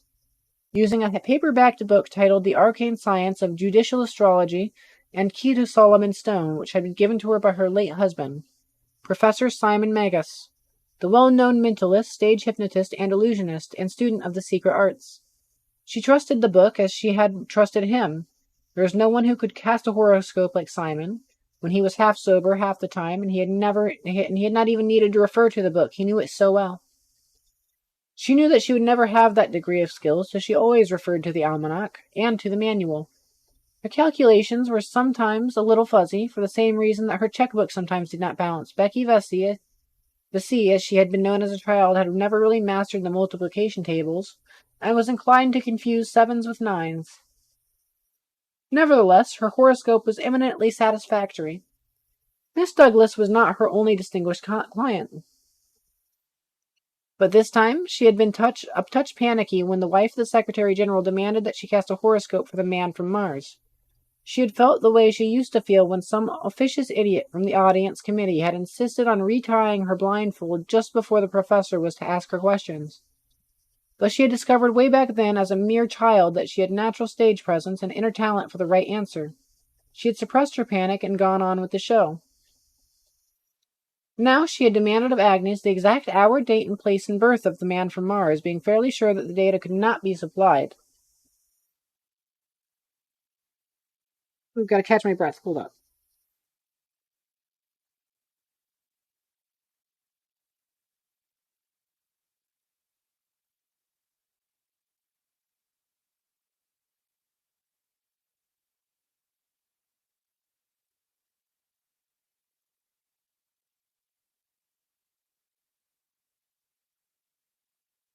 The information had been supplied, and most precisely after a short delay from the log of the envoy. But then she was no longer panicky and had simply accepted the information and promised to call back as soon as the horoscopes were ready.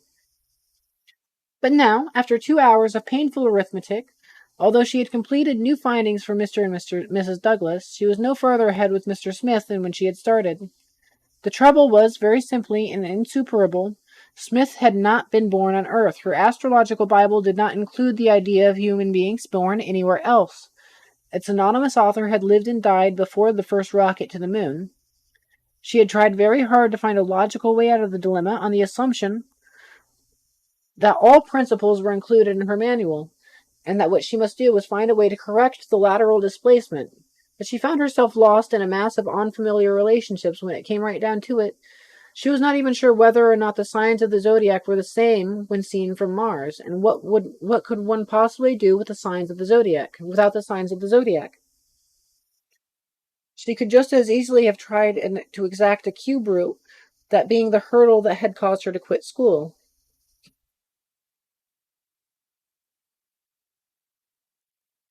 She got out from the bottom desk drawer a tonic that she kept on at hand for such difficult occasions. She took one dose quickly, measured out a second, and thought about what Simon would have done. After a while, she could hear his even, steady tones. Confidence, kiddo, confidence. Have confidence in yourself, and the yokels will have confidence in you. You owe it to them. She felt much better and started writing out the results of the 2 horoscopes for Douglas's. That done, it turned out to be easy to write one for Smith, and she found, as she always did, that the words on paper proved themselves. They were all so beautifully true. She was just finishing as Agnes Douglas called again. Allie, have you finished yet? Just completed, Madame Vasant answered, with brisk self-confidence. You realize, of course, that young Smith's horoscope presented an unusual and very difficult problem. In the science, born as he was on another planet, every aspect and attitude had to be recalculated. The influence of the sun is lessened. The influence of Diana is missing almost completely. Jupiter is thrown into a novel, perhaps I should say unique aspect, and as I'm sure you will see, this required computation of Allie. Never mind that. Do you know the answers? Naturally. Oh, thank goodness. I thought perhaps you were trying to tell me that it was too much for you. Madame Vasant showed and sincerely felt injured dignity. My dear, the science never alters, only the configurations alter. This means that predicted the exact instance and place of the birth of Christ, that told Julius Caesar the moment and method of his death. How could it fail now? Truth is truth, unchanging. Yes, of course. Are you ready for the readings? Let me switch on recording. Go ahead. Very well. Agnes, this is the most critical period in your life. Only twice before have the heavens gathered in such strong configuration. Above all, you must be calm, not hasty, and think things through. On the whole, the portents are in your favor, provided you do not fight them and avoid ill-considered action. Do not let your mind be distressed by surface appearances. She went on at great length, giving good advice. Becky Vesey was always gave good advice. She gave it with great conviction because she always believed it. She had learned from Simon that even when the stars seemed darkest, there was always some way to soften the blow, some aspect which the client could use toward greater happiness, if she would only find it and point it out. The tense face opposite of her in the screen calmed and began nodding in agreement as she made her points. So you see, she concluded, the mere temporary absence of young Smith at this time is not a bad thing, but necessary, resulting from the joint influence of your 3 horoscopes. Do not worry, and do not be afraid. He will be back, or you will hear from him very shortly. The important thing is to take no drastic, irrevocable action until that time. Be calm. Yes, I see that. Just one more point. The aspect of Venus is most favorable and potentially dominant over that of Mars. In this case, Venus symbolizes yourself, of course, but Mars is both your husband and young Smith. As a result of the unique circumstances of his birth, this throws a double burden on you, and you must rise to the challenge. You must demonstrate those qualities of calm, wisdom, and restraint which are peculiarly those of women. You must sustain your husband, guide him through this crisis, and soothe him. You must supply the Earth Mother's calm wells of wisdom.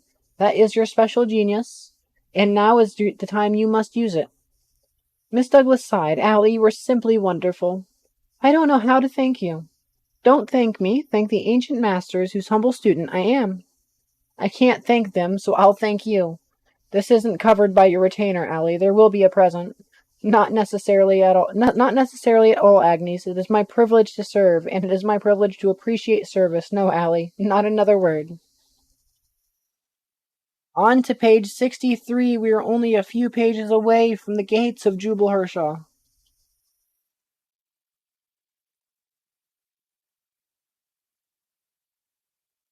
Hold up, let me breathe. I hate this part. This is like the one super droning part of the book to me because I don't give the slightest fuck about all this astrology bullshit. So my brain is going burr right now. Give me a second. Uno momento.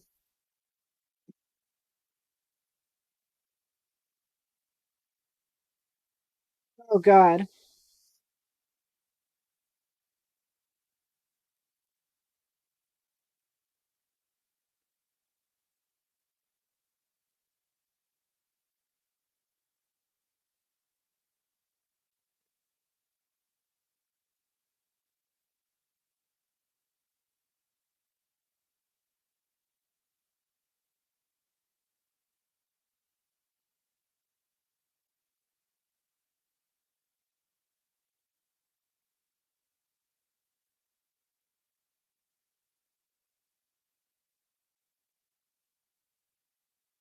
This is incredible news.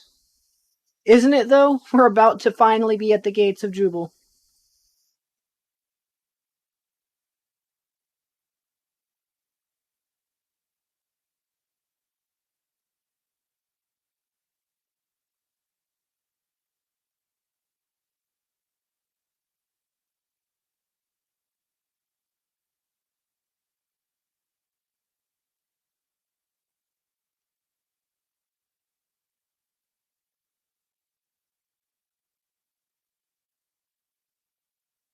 Yeah, just give me a second to catch my breath. I think I have been talking almost nonstop for like 3, 4 hours now, so I think I've earned it. Just for a moment. A singular moment. Not even a long one.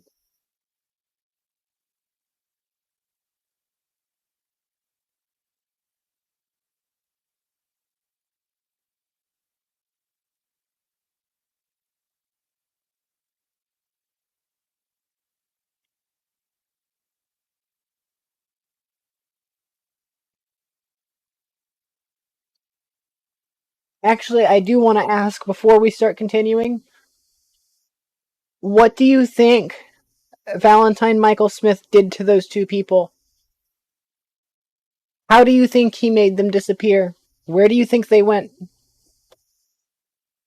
I really want to know your opinion before we get to that point in the book, which should come up probably in the next 25 pages or so.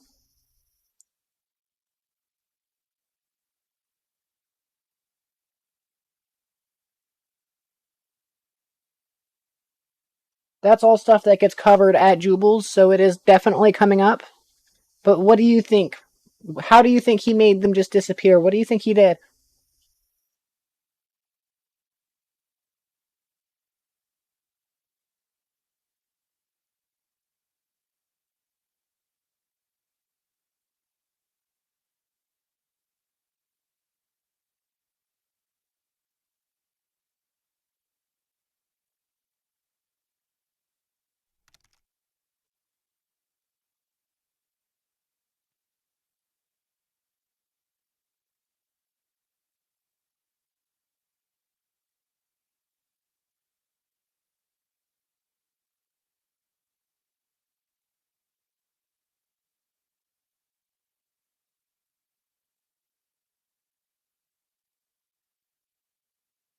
Actually, this next page starts off introducing Kershaw, but he's not there yet. Like I said, we're in, next page is 63.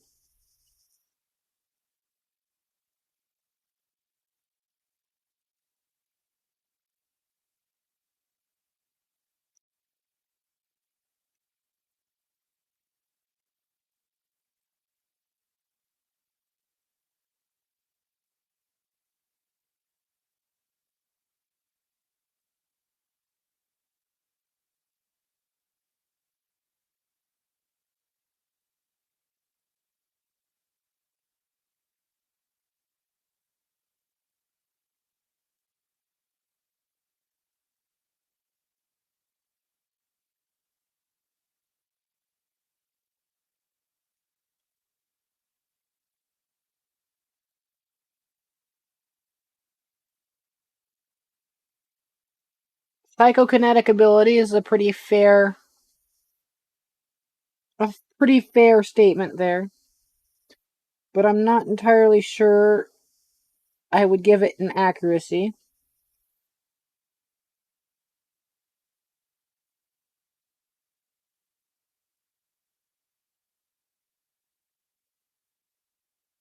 I mean, it technically is a form of psychokinetic ability, but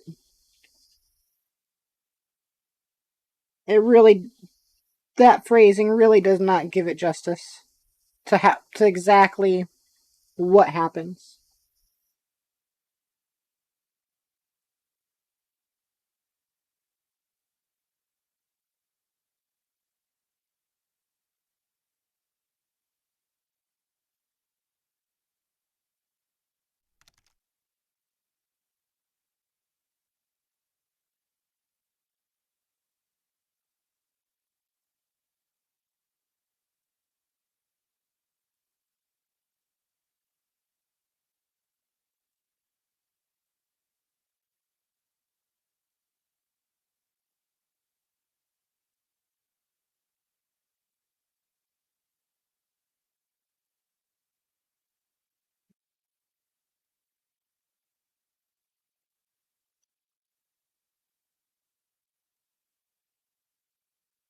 Your brain, your poor, poor brain, Vessa.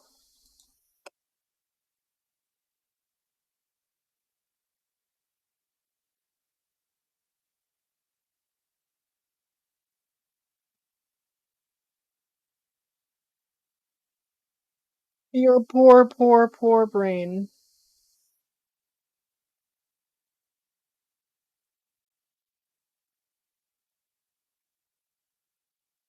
Mm.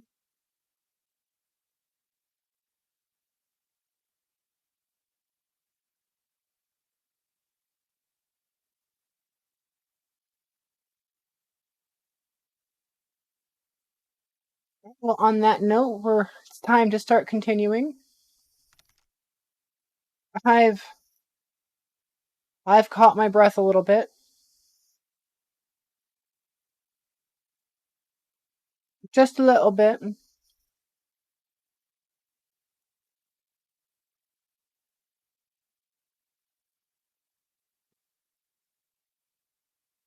Madame Vasant let herself be coaxed, and switched off the feeling warmly content from having given a reading that she just knew was right. It's okay. Do you want me to take it off?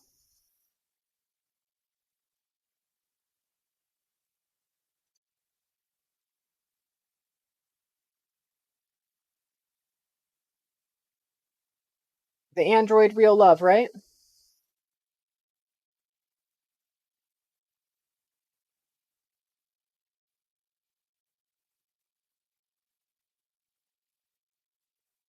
Yep, I see it doubled up right there. I'll remove the one of the doubles.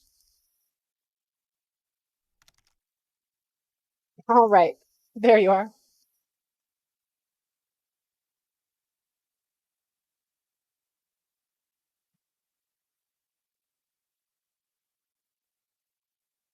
Madame Besant let herself be coaxed and switched off, feeling warmly content with having given a reading that she just knew was right.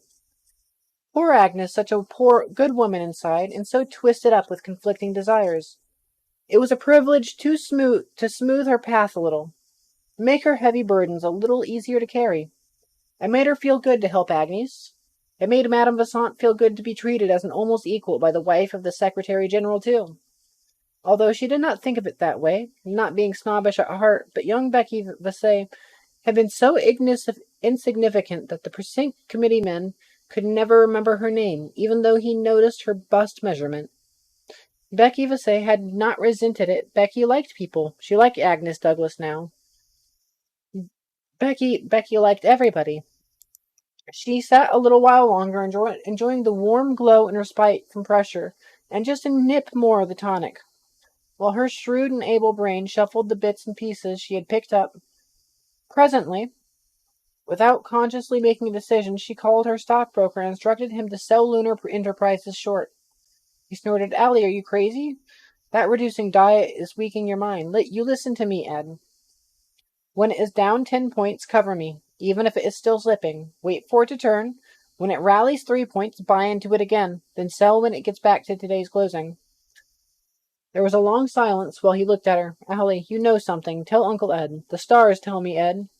Ed made a suggestion astronomically impossible and added, all right, if you won't, you won't. I never did have a sense enough to stay out of a crooked game. Mind if I ride along with you on it, Allie? Not at all, Ed, as long as you don't go heavy enough to let it show. This is a delicate, special situation with Saturn just balanced between Virgo and Leo. As you say, Allie. Miss Douglas got busy at once, yet happy that Allie had confirmed all her judgments. She gave orders about the campaign to destroy the reputation of the missing Berquist. After sending for his dossier and looking it over, she closeted herself with Commandant Twitchfell of the Special Service Squads for 20 minutes. He then left her looking thoughtfully unhappy and immediately made life unbearable for his executive officer. She instructed Sanforth to release another of the Man from Mars stereocasts and to include it with a rumor from a source close to the administration that Smith was about to be transferred, or possibly had already been transferred to a sanitarium high in the Andes in order to provide him with a climate for convalescence as much like that of Mars as possible. Then she sat back and thought about how to nail down the Pakistan votes for Joseph. Presently she got hold of him and urged him to support Pakistan's claim to the lion's share of the Kashmir thorium, since he had been wanting to do so all along, but had not up to now convinced her of the necessity. He was not hard to persuade, although a little nettled by her assumption that he had been opposing it. With that settled, she left to address the daughters of the second revolution on motherhood in the New World. And with this, we're going on to the next page, where it will open up with Jubal Hershaw. We're not at his gates yet, but we are at the introduction to his existence. While Miss Douglas was speaking too freely on a subject she knew too little about, Jubal E. Hershaw, LL.B, M.D, SC.D, because he's fucking certified in everything, he has so many doctorates, bon vivant, gourmet cerebit, popular author extraordinary, and neo-pessimist philosopher, was sitting by his swimming pool at his home in the Poconos, scratching the thick gray thatch on his chest and watching his 3 secretaries splash in the pool. They were all 3 amazingly beautiful. They were also amazingly good secretaries. In Hershaw's opinion, the principle of least action. I know, Jubal. It's great. Where was I at?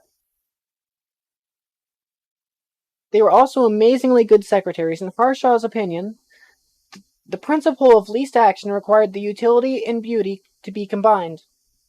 Anne was blonde, Miriam was a redhead, and Dorcas was dark. In each case, the coloration was authentic. They ranged respectively from pleasantly plump to deliciously slender. Their ages spread over 15 years, but it was hard to tell offhand which one was the eldest. They undoubtedly had last names, but Harshaw's household did not bother much with last names. One of them was rumored to be Harshaw's own granddaughter, but opinions varied as to which one it was. Harshaw was working as hard as he ever worked. Most of his mind was occupied with watching pretty girls do pretty things with sun and water. One small, shuttered, soundproofed compartment was composing. He claimed that his method of literary composition was to hook his gonads in parallel with his thalamus and disconnect his cerebrum entirely. His habits lent some credibility to the theory. A microphone on a table at his right hand was hooked to a voice writer in his study. But he used the voice writer only for notes. When he was ready to write, he used a human stenographer and watched her reactions. He was ready now. Front, he shouted. Anne is front, answered Dorcas, but I'll take it. That splash was Anne. Dive in and get her, I can wait. The little brunette cut the water. A few moments later, Anne climbed out and put on a towel robe, dried her hands on, and sat down on the other side of the table. She said nothing, nor did she make any preparations. Anne had total recall, never bothered with recording devices. Harshaw picked up a bucket of ice cubes over which brandy had been poured, took a deep swig. Anne, I've got a really sick making one. It's about a little kitten that wanders into a church on Christmas Eve to get warm. Besides being starving, frozen, and lost, the kitten has God knows why an injured paw. All right, start. Snow had been falling since what pin name? Better use Molly Wadsworth again. This one's pretty icky, and title it The Other Manger. Start again. He went on talking while watching her closely, then tears started to leak out of her closed eyes. He smiled slightly and closed his own eyes. By the time he finished, tears were running down his cheeks as well as hers, both bathed in a catharsis of schmaltz. 30, he announced. You can blow your nose. Send it off, and for God's sake, don't let me see it or I'll tear it up. Jubal, aren't you ever ashamed? No. Someday I'm going to kick you right in your fat stomach for one of these. I know, but I can't pimp for my sisters, and they'd be too old, and I never had any.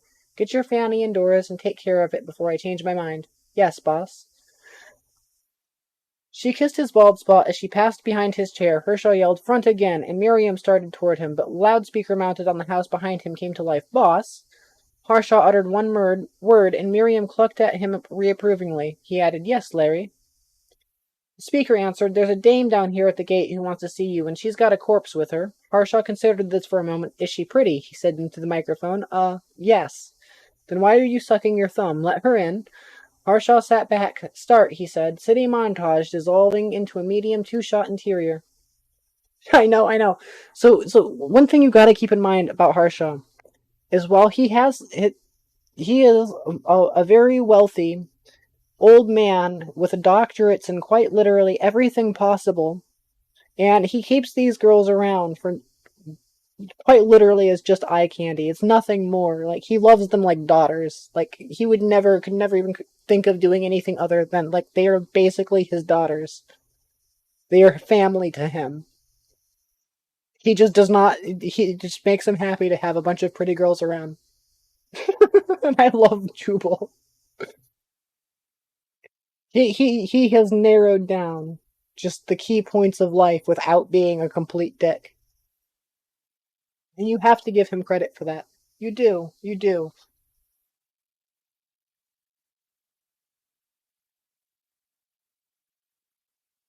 Where was I? Start, he said. City montage dissolving into a medium two-shot interior. A cop is seated in a straight chair. No cap, collar open, face covered with sweat. We see only the back of the other figure, which is depth between us and the cop. The figure raises a hand, bringing it back and almost out of the tank. He slaps the cop with a heavy, meaty sound, dubbed. Harshaw glanced up and said, We'll pick up from there. A ground car was rolling up the hill toward the house. Like, okay, so another thing you have to keep in mind is he quite literally just sits there. He lets the girls take care of the entire house and everything, and he just sits there writing different books and shit under different pen names. Like, and taking odd jobs, like as a lawyer and all that other stuff. Like, he has just narrowed down existence to where his entire existence is nothing but hobbies. He only does things out of hobby. That's why he tells her not to show it to him or he'll rip him up. He quite literally wrote the saddest fucking story he could, judged her reactions, and then said, send it off.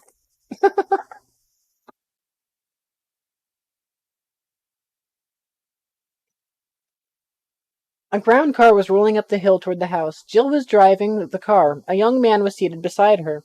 As the car stopped near Harshaw, the man jumped out at once, as if happy to divorce himself from the car and contents. There she is, Jubal. So I see. Good morning, little girl.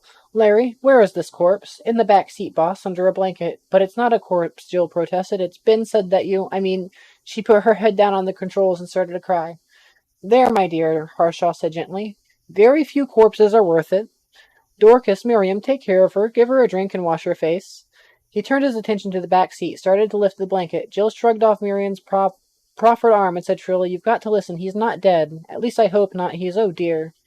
She started to cry again. I'm so dirty. I'm so scared. Seems to be a corpse, Harshaw said meditatively. Body temperature is down to air temperature, I should judge. The rigor is not typical. How long has he been dead? But he's not dead. Can't we get him out of there? I had an awful time getting him in. Surely, Larry. Give me a hand. I'm quite looking so green. Larry, if you puke, you'll clean it up. Between them, they got Valentine Michael Smith out of the back seat and laid him on the grass by the pool. His body remained stiff, still huddled together. Without being told, Dorcas had gone and fetched Dr. Harshaw's stethoscope and set it on the ground by Smith, switched it on, and stepped up the gain. Harshaw stuck the headpiece in his ear, started sounding for a heartbeat. I'm afraid you're mistaken, he said gently to Jill. This one's beyond my help. Who was he? Jill sighed. Her face was drained of expression, and she answered in a flat voice. He was the man from Mars. I tried so hard. I'm sure you did. The man from Mars? Yes, Ben Caxton said you were the one to come to. Ben Caxton, eh? I appreciate the confid hush. Harshaw emphasized the demand for silence with a hand upheld while he continued to frown and listen. He looked puzzled, then surprise burst over his face. Heart action, and I'll be a babbling baboon. Dorcas, upstairs, the clinic. Third drawer down in the locked part of the cooler. The code is sweet dreams. Bring the whole drawer and pick up 1 cc hypo from the sterilizer. Right away. Doctor, no stimulants. Harshaw turned to Jill. I'm sorry, sir. I'm just a nurse, but this case is different. I know. He's my patient now, nurse. But about 40 years ago, I found out I wasn't God, and about 10 years thereafter, I discovered I wasn't even Aesculapus.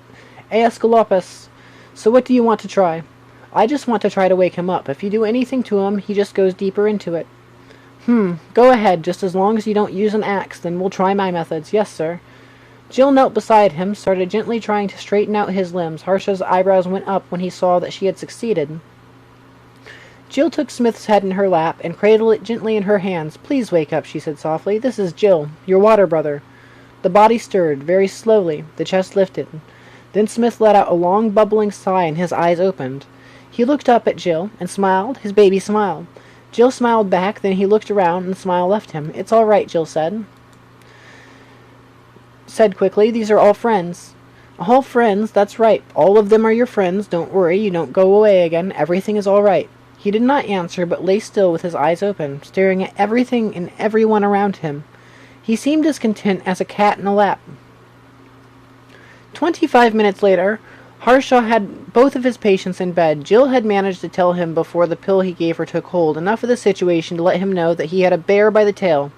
Ben Caxton was missing. He'd have to try to figure out something to do about that. And young Smith was as hot as a dry bearing. Although he had been able to guess that when he heard who he was. Oh well, life might be amusing for a while. It would keep back that gray boredom that lay always around the corner. He looked at the utility car that Jill had arrived in.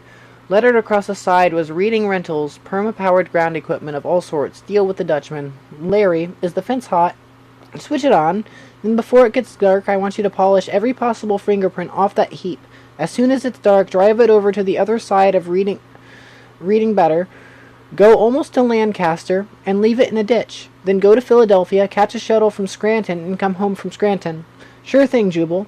Say, is he really the man from Mars? You'd better hope he isn't, because if he is, and they catch you before you dump that wagon, and they associate you with him, they'll probably interrogate you with a blowtorch. But I think he is. I scan it. Should I rob a few banks on the way back? Probably the safest thing you can do. Okay, boss, Larry hesitated. Do you mind if I stay overnight in Philly? What in God's name can a man find to do at night in Philadelphia? Plenty if you know where to look. Suit yourself, Harshaw turned away. Front. Jill slept until shortly before dinner, which in that household was a comfortable 8 o'clock. She woke refreshed and feeling alert, so much that she sniffed the air incoming from the grill over her head and surmised correctly that the doctor had offset the hypnotic she had been given with a stimulant. While she was asleep, someone had removed the dirty and torn street clothes she had been wearing and had left a simple off-white dinner dress and sandals. The clothes fit her fairly well. Jill concluded that they must belong to the one the doctor had called Miriam.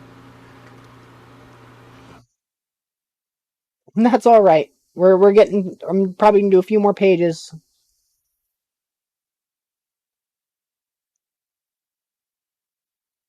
It's 3 o'clock already. We're about that time, and we've made it to Jubal. We've reached the goal. We left off. We started at page 22. We are now on page. Hold up. Hold up.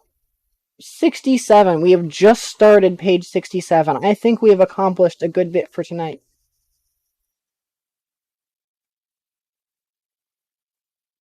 Actually, no, this is probably a good point to stop and just listen to the music that's already in and decompress the shit that we've covered, because from here on it does get a lot more intense.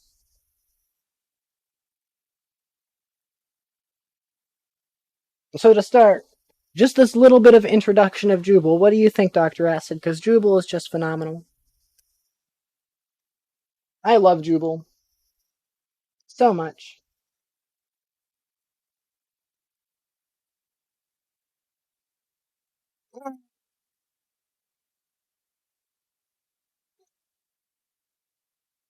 Plus, at this point, I have been reading for a good 4 hours, so I think I need to.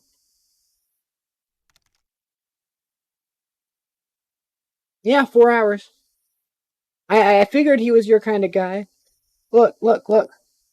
So Jubal takes one look at the situation, realizes he's just been handed like a live grenade, has just walked right up into the front of his house, and he says, "You know what? You know what? This seems kind of entertaining. I'm gonna go with it." Um, it's all right, Vessa. It's all right. This book is like a law book. And then he goes, and then without even hesitation, he turns, looks at the car, and is like, "All right, go get rid of that for me, bud." Tells him to drive it several states away, ditch it, and catch a cab back. Like, I love Jubal. He doesn't even have to process the situation to know how to handle it. And he's already got an idea on how to on starting with the Ben Caxton thing, figuring out Ben Caxton. Like, you have to give him. We could all strive to be just a quarter as intelligent and just just logical as Jubal Hershaw. Like, he has narrowed down the key points of life. I don't know.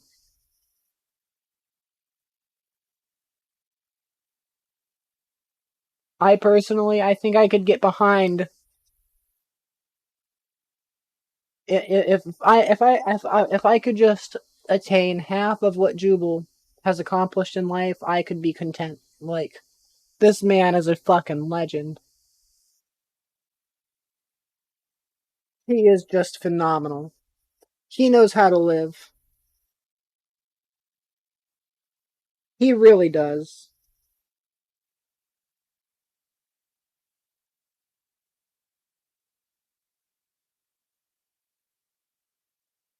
It's just insane. But with that being said,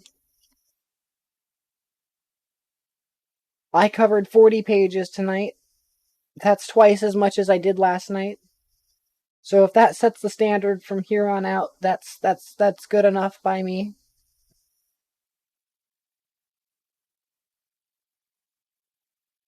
I'm not even. I kind of want to figure out exactly how many words it's been already.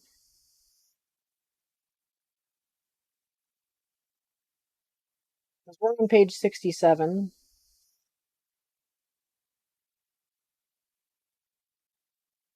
Can I just copy and paste all of these words into a word counter? Do we have a word counter? How do I do this?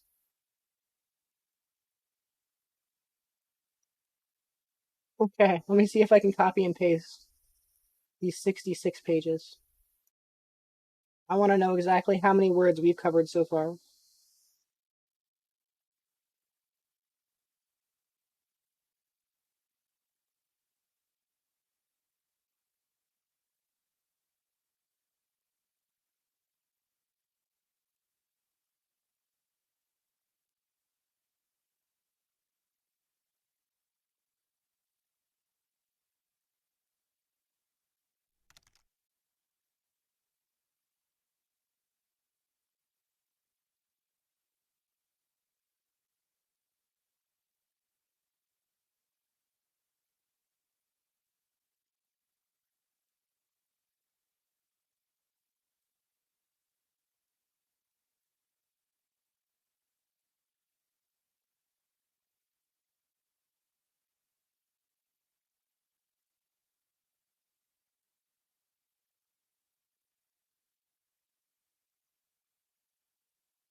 Still copying. I'm actually I found a word counter. I'm gonna try to copy and paste these 66 pages.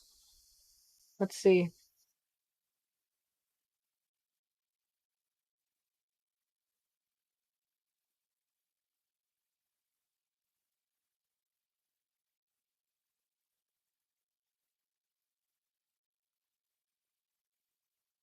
Almost done copying.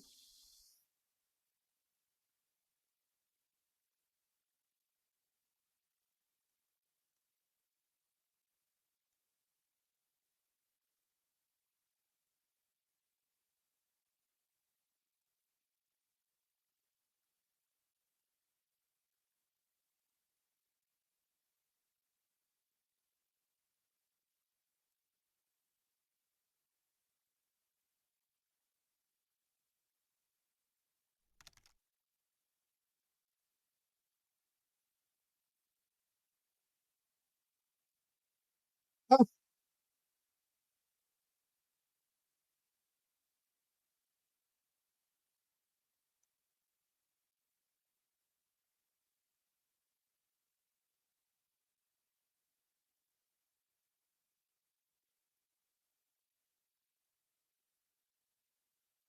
okay, so it didn't even copy the entire thing, but just half of the first page is 627 words. Yeah.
Let me do at least the first 10 pages.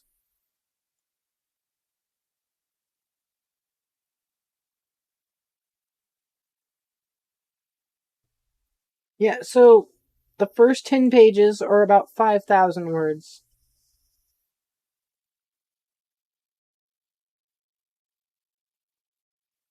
No, no, no, yeah, yeah. It took him 20 years to write this fucking book, I think. If I remember correctly, he was working on it from like the 1940s to 66 before it was actually published. And when it was published, they had him re edit it and remove like 60,000 words. Like the original release only had 160,000 words, but the full version has 220,000. So, yeah, it actually says it all at the top of the PDF to explain it. Let me see. It'll be on the very first page.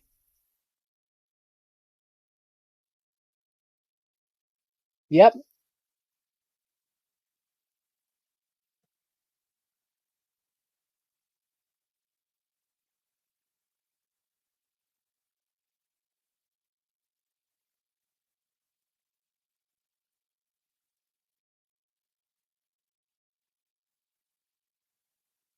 So the manuscript copy usually contained about 250 to 300 words per page, depending on the amount of dialogue on the pages.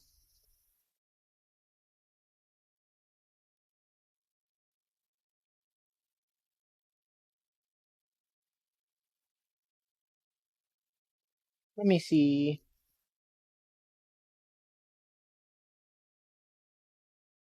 Can I copy just this part?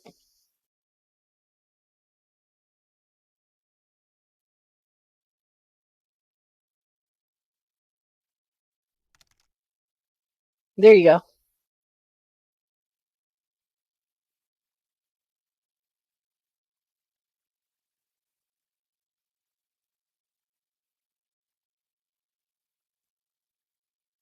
Let me see when he started it.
Yep, it was requested that it be cut by about 60,000 words.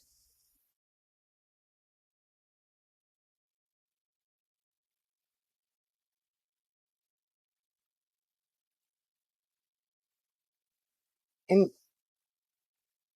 Heinlein didn't even pass away until I think 1989.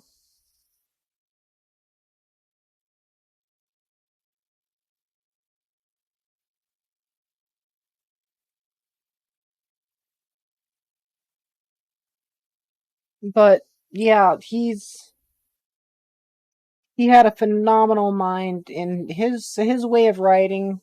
He is one of the fathers of science fiction.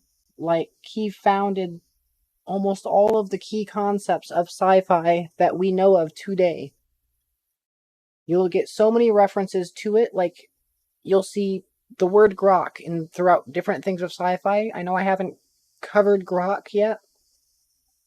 Um in the most simplest layman's terms, grok means to understand with full completeness. That's why Michael Smith, or Valentine Michael Smith, will attempt to grok things. He's attempting to comprehend things in utter completeness to its very essence. When he goes into those catatonic states, he's not just unconscious. He's not just not there. In fact, it is the complete opposite. When he goes into those states, he is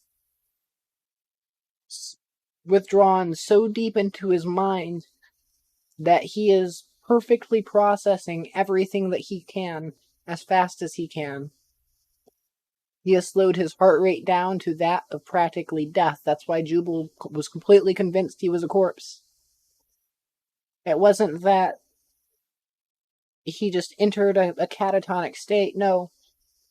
When he made those two men disappear, he was trying to comprehend how he handled that decision, how he could have handled that decision, how he handled it wrong, how he handled it right, what the decision was.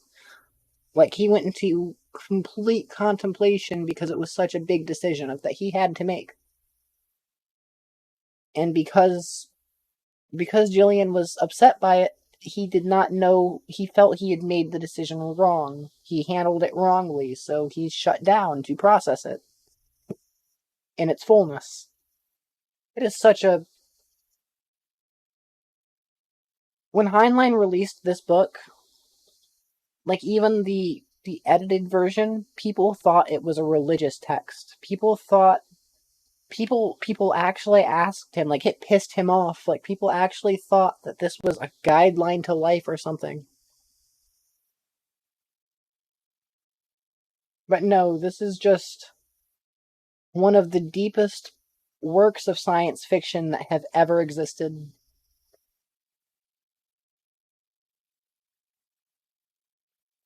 It's just a little too phenomenal, if you ask me.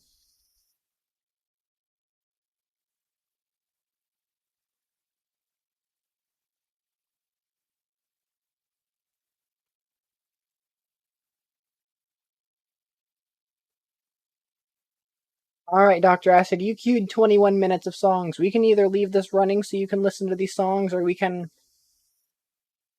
see if this queue will survive for tomorrow's stream and it'll be the first things that play. Up to you. What are you thinking?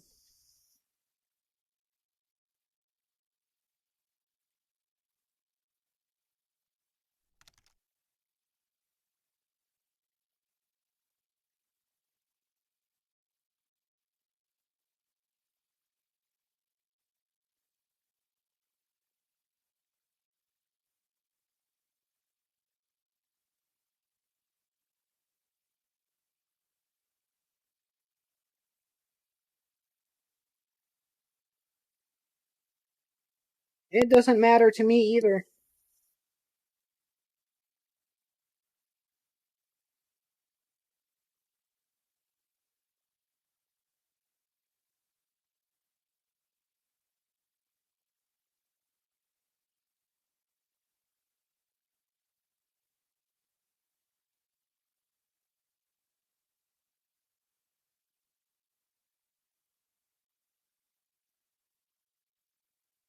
I'll tell you what, I gotta go smoke my before bed tobacco and do all that preparation, so I'll leave it running for now.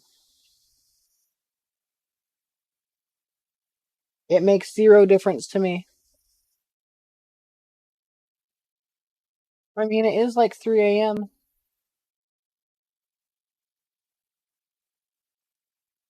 3:30 a.m.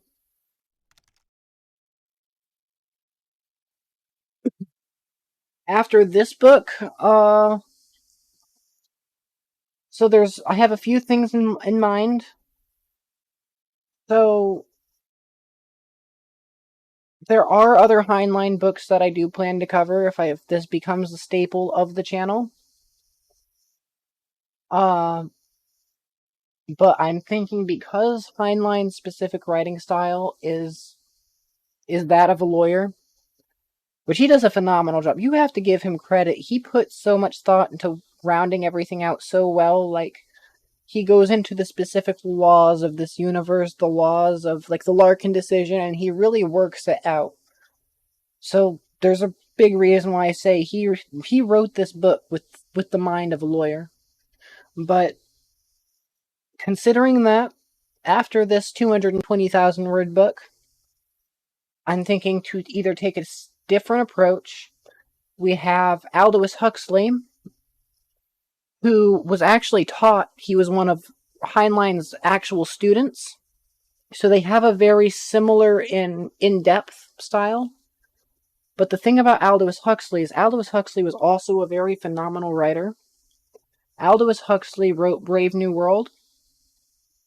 If you haven't read Brave New World, that's another really, really good one, but that also was very taboo for society. Although, so Brave New World, everybody is born in test tubes and designed and created for their position in society.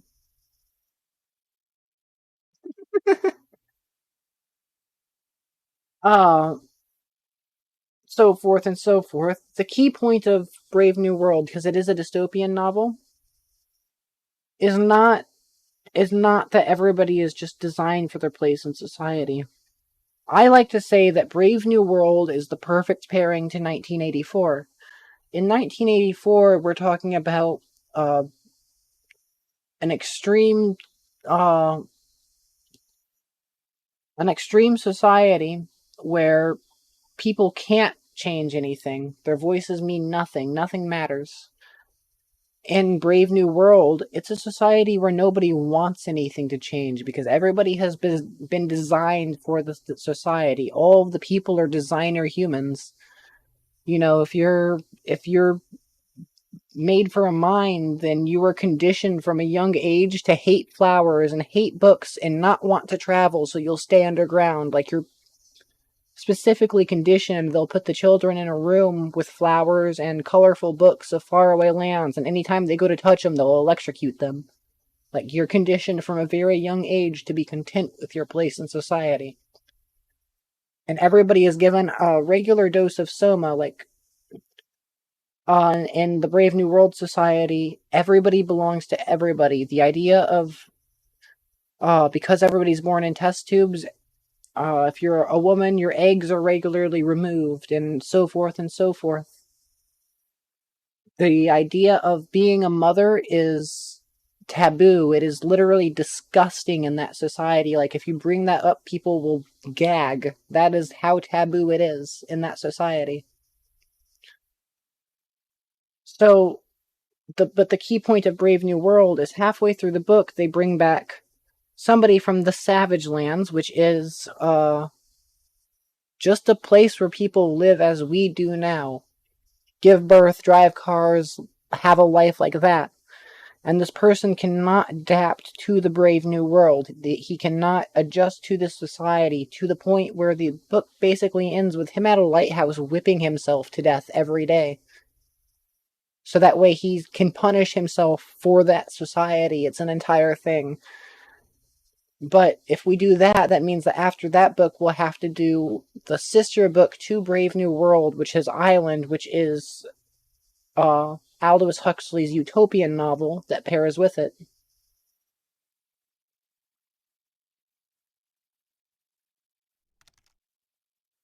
But no, I'm thinking a good segue in between Aldous Huxley and what we're reading now is Heinlein would be Ayn Rand and doing Anthem. Anthem is a society in which humanity had nuked themselves to high fucking heaven, and the society that came out of it was one where there is no concept whatsoever of an individualism. Throughout the book, the main character will refer to themselves and everybody around them as we. So when they're talking about an individual thing, there is no concept of I. And throughout the book, they're referring to this word that doesn't exist. They're referring to this concept that doesn't exist in their society, and they know it doesn't, but they don't know how to word it. They don't know what it is. And you go through this whole book with using the we, the they, the them, to refer to the individual self, because there is no concept of an individual self. In fact, anything done independently is considered mankind's greatest sin.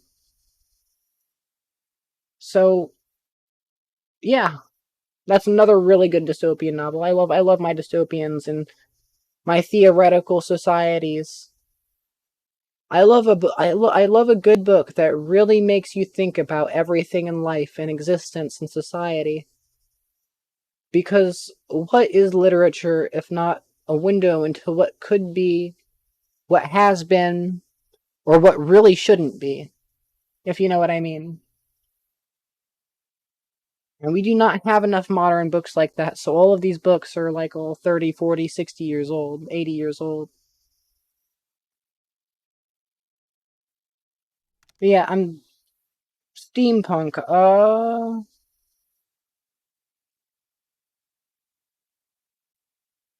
Trying to think. I mean, going off the steampunk concept, that would definitely be more Brave New World. Brave New World would definitely fall more into the steampunk.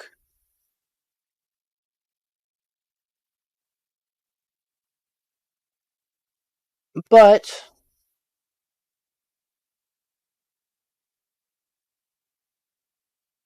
trying to think.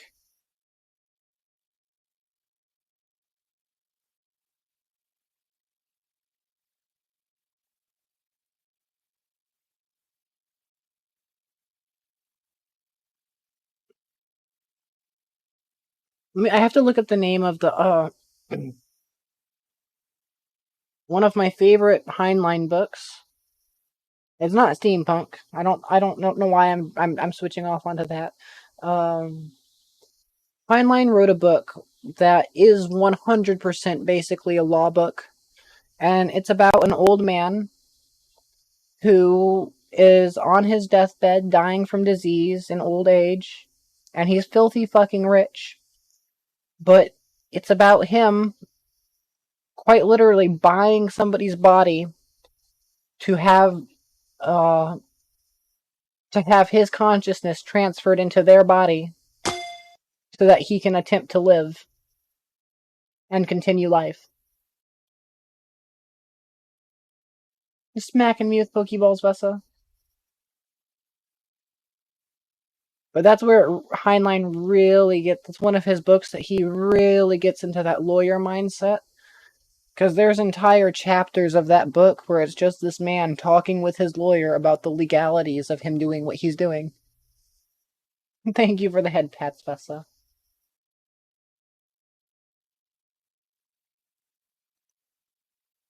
And I suppose with all this being said, we should probably prepare to end the stream.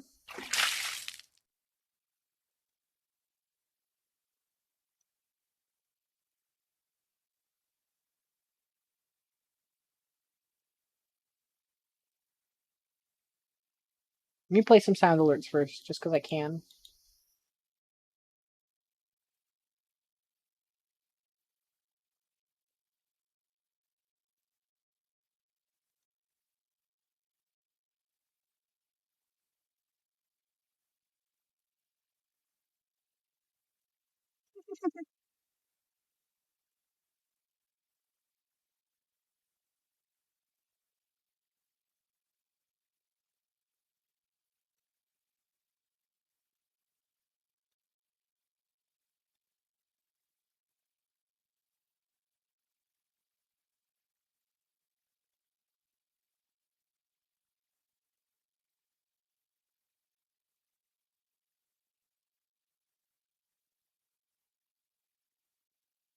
I love that one. That's one of my favorites.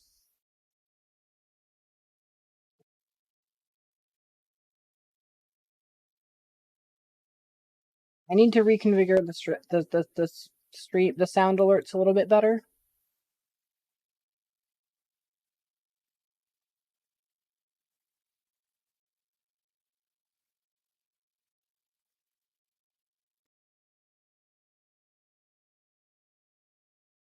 Just a little better.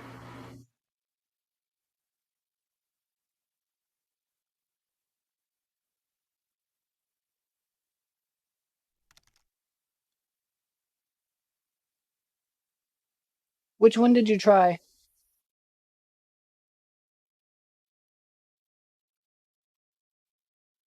Because if you did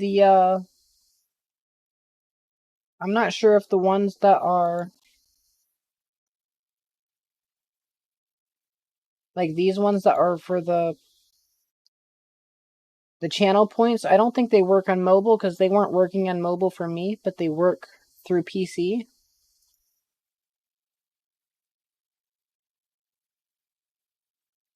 Oh, I just heard it.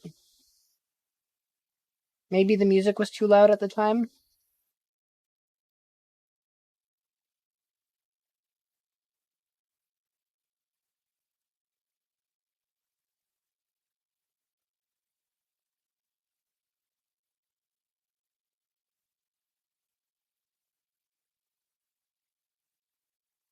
Weird.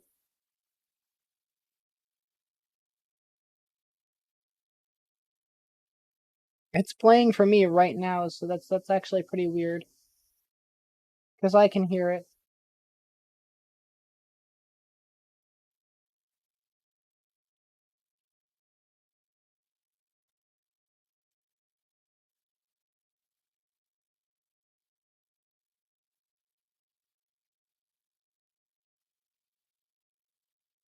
Interesting.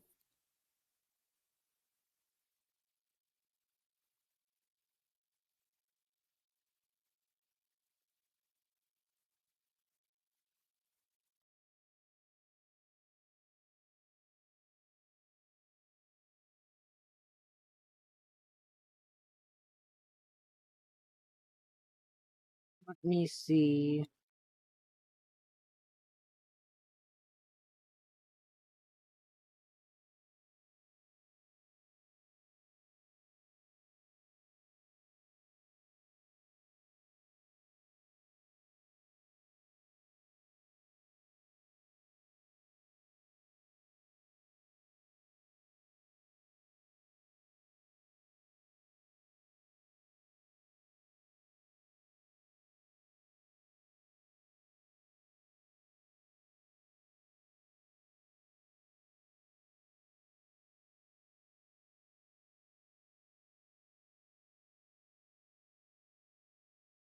It's kind of aggravating. I don't know why it wouldn't work.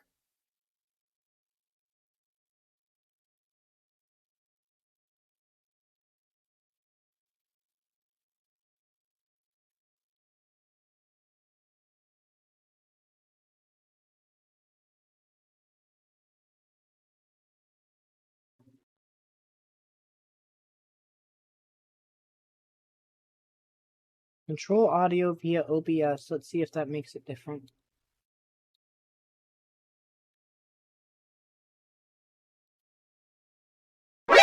NANI?!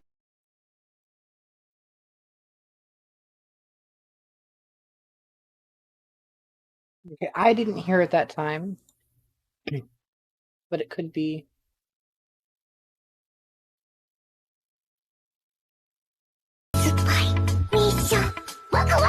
Yeah, no, I'm not hearing it. I think OBS is background.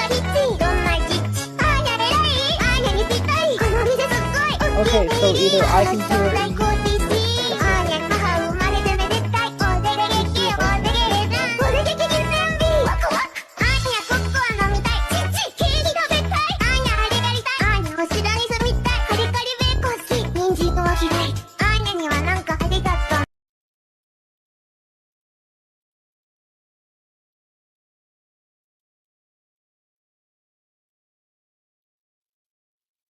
Okay, turn the monitor. Okay, now I should be able to hear it. That's nice to know. It is. Now I should be able to hear it. Let's try this again. Yep, I can hear it now.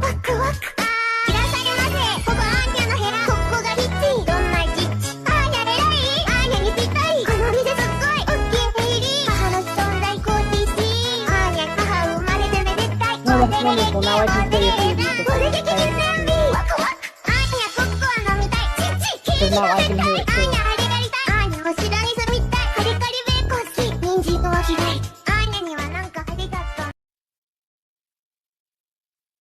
Should be a lot less loud. Hold up. Psst. Your ass is grass and I'm gonna mow it. Leave me alone!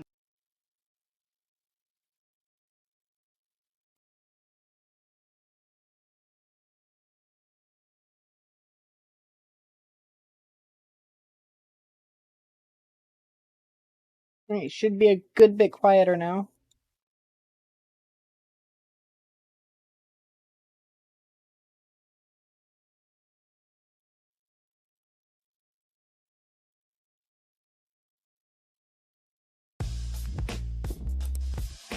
Beautiful.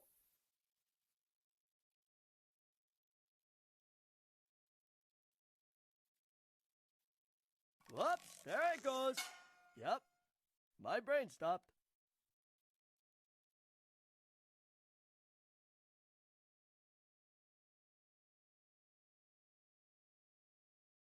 Simple and clean, simple and clean. Wait, my brain is working.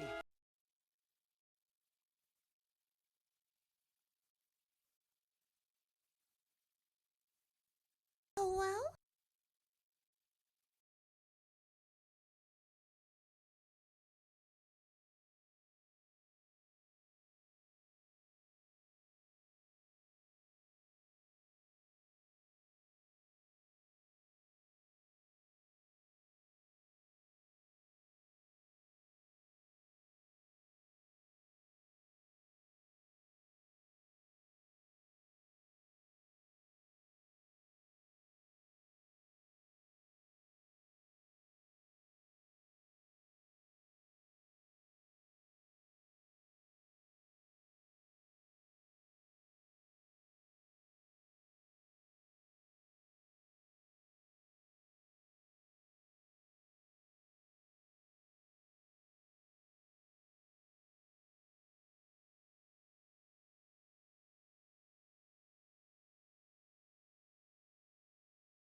There we go. We got the Vesa.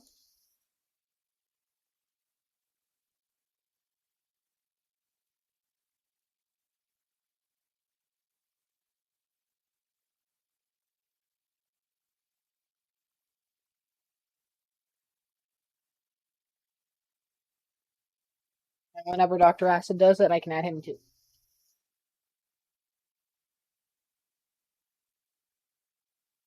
I need to do Cave Story again. I knew that sounded familiar.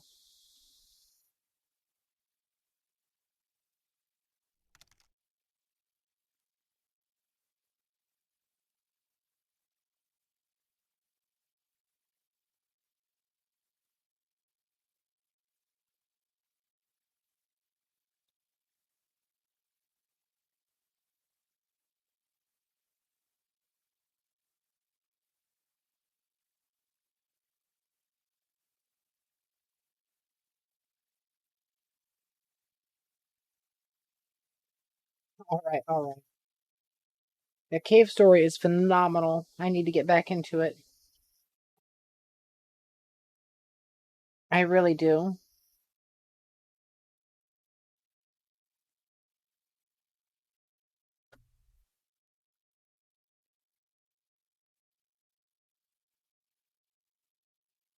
Alright, I'm gonna go smoke my tobacco and in the stream enjoy Cave Story.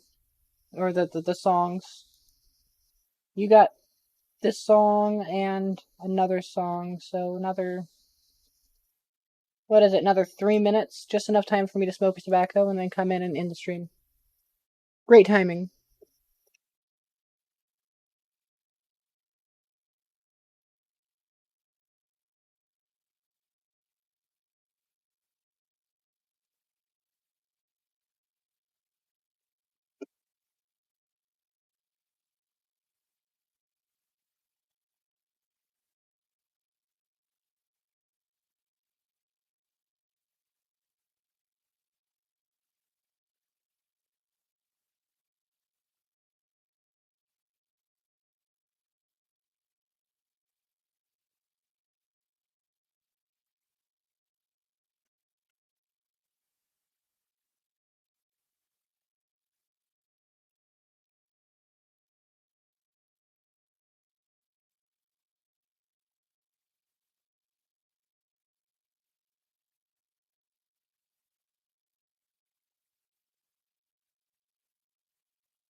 Great song.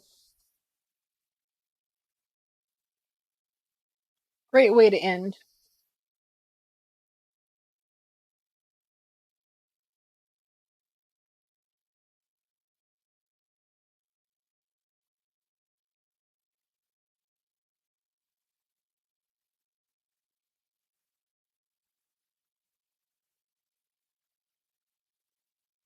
I'll see ya. I'll see ya.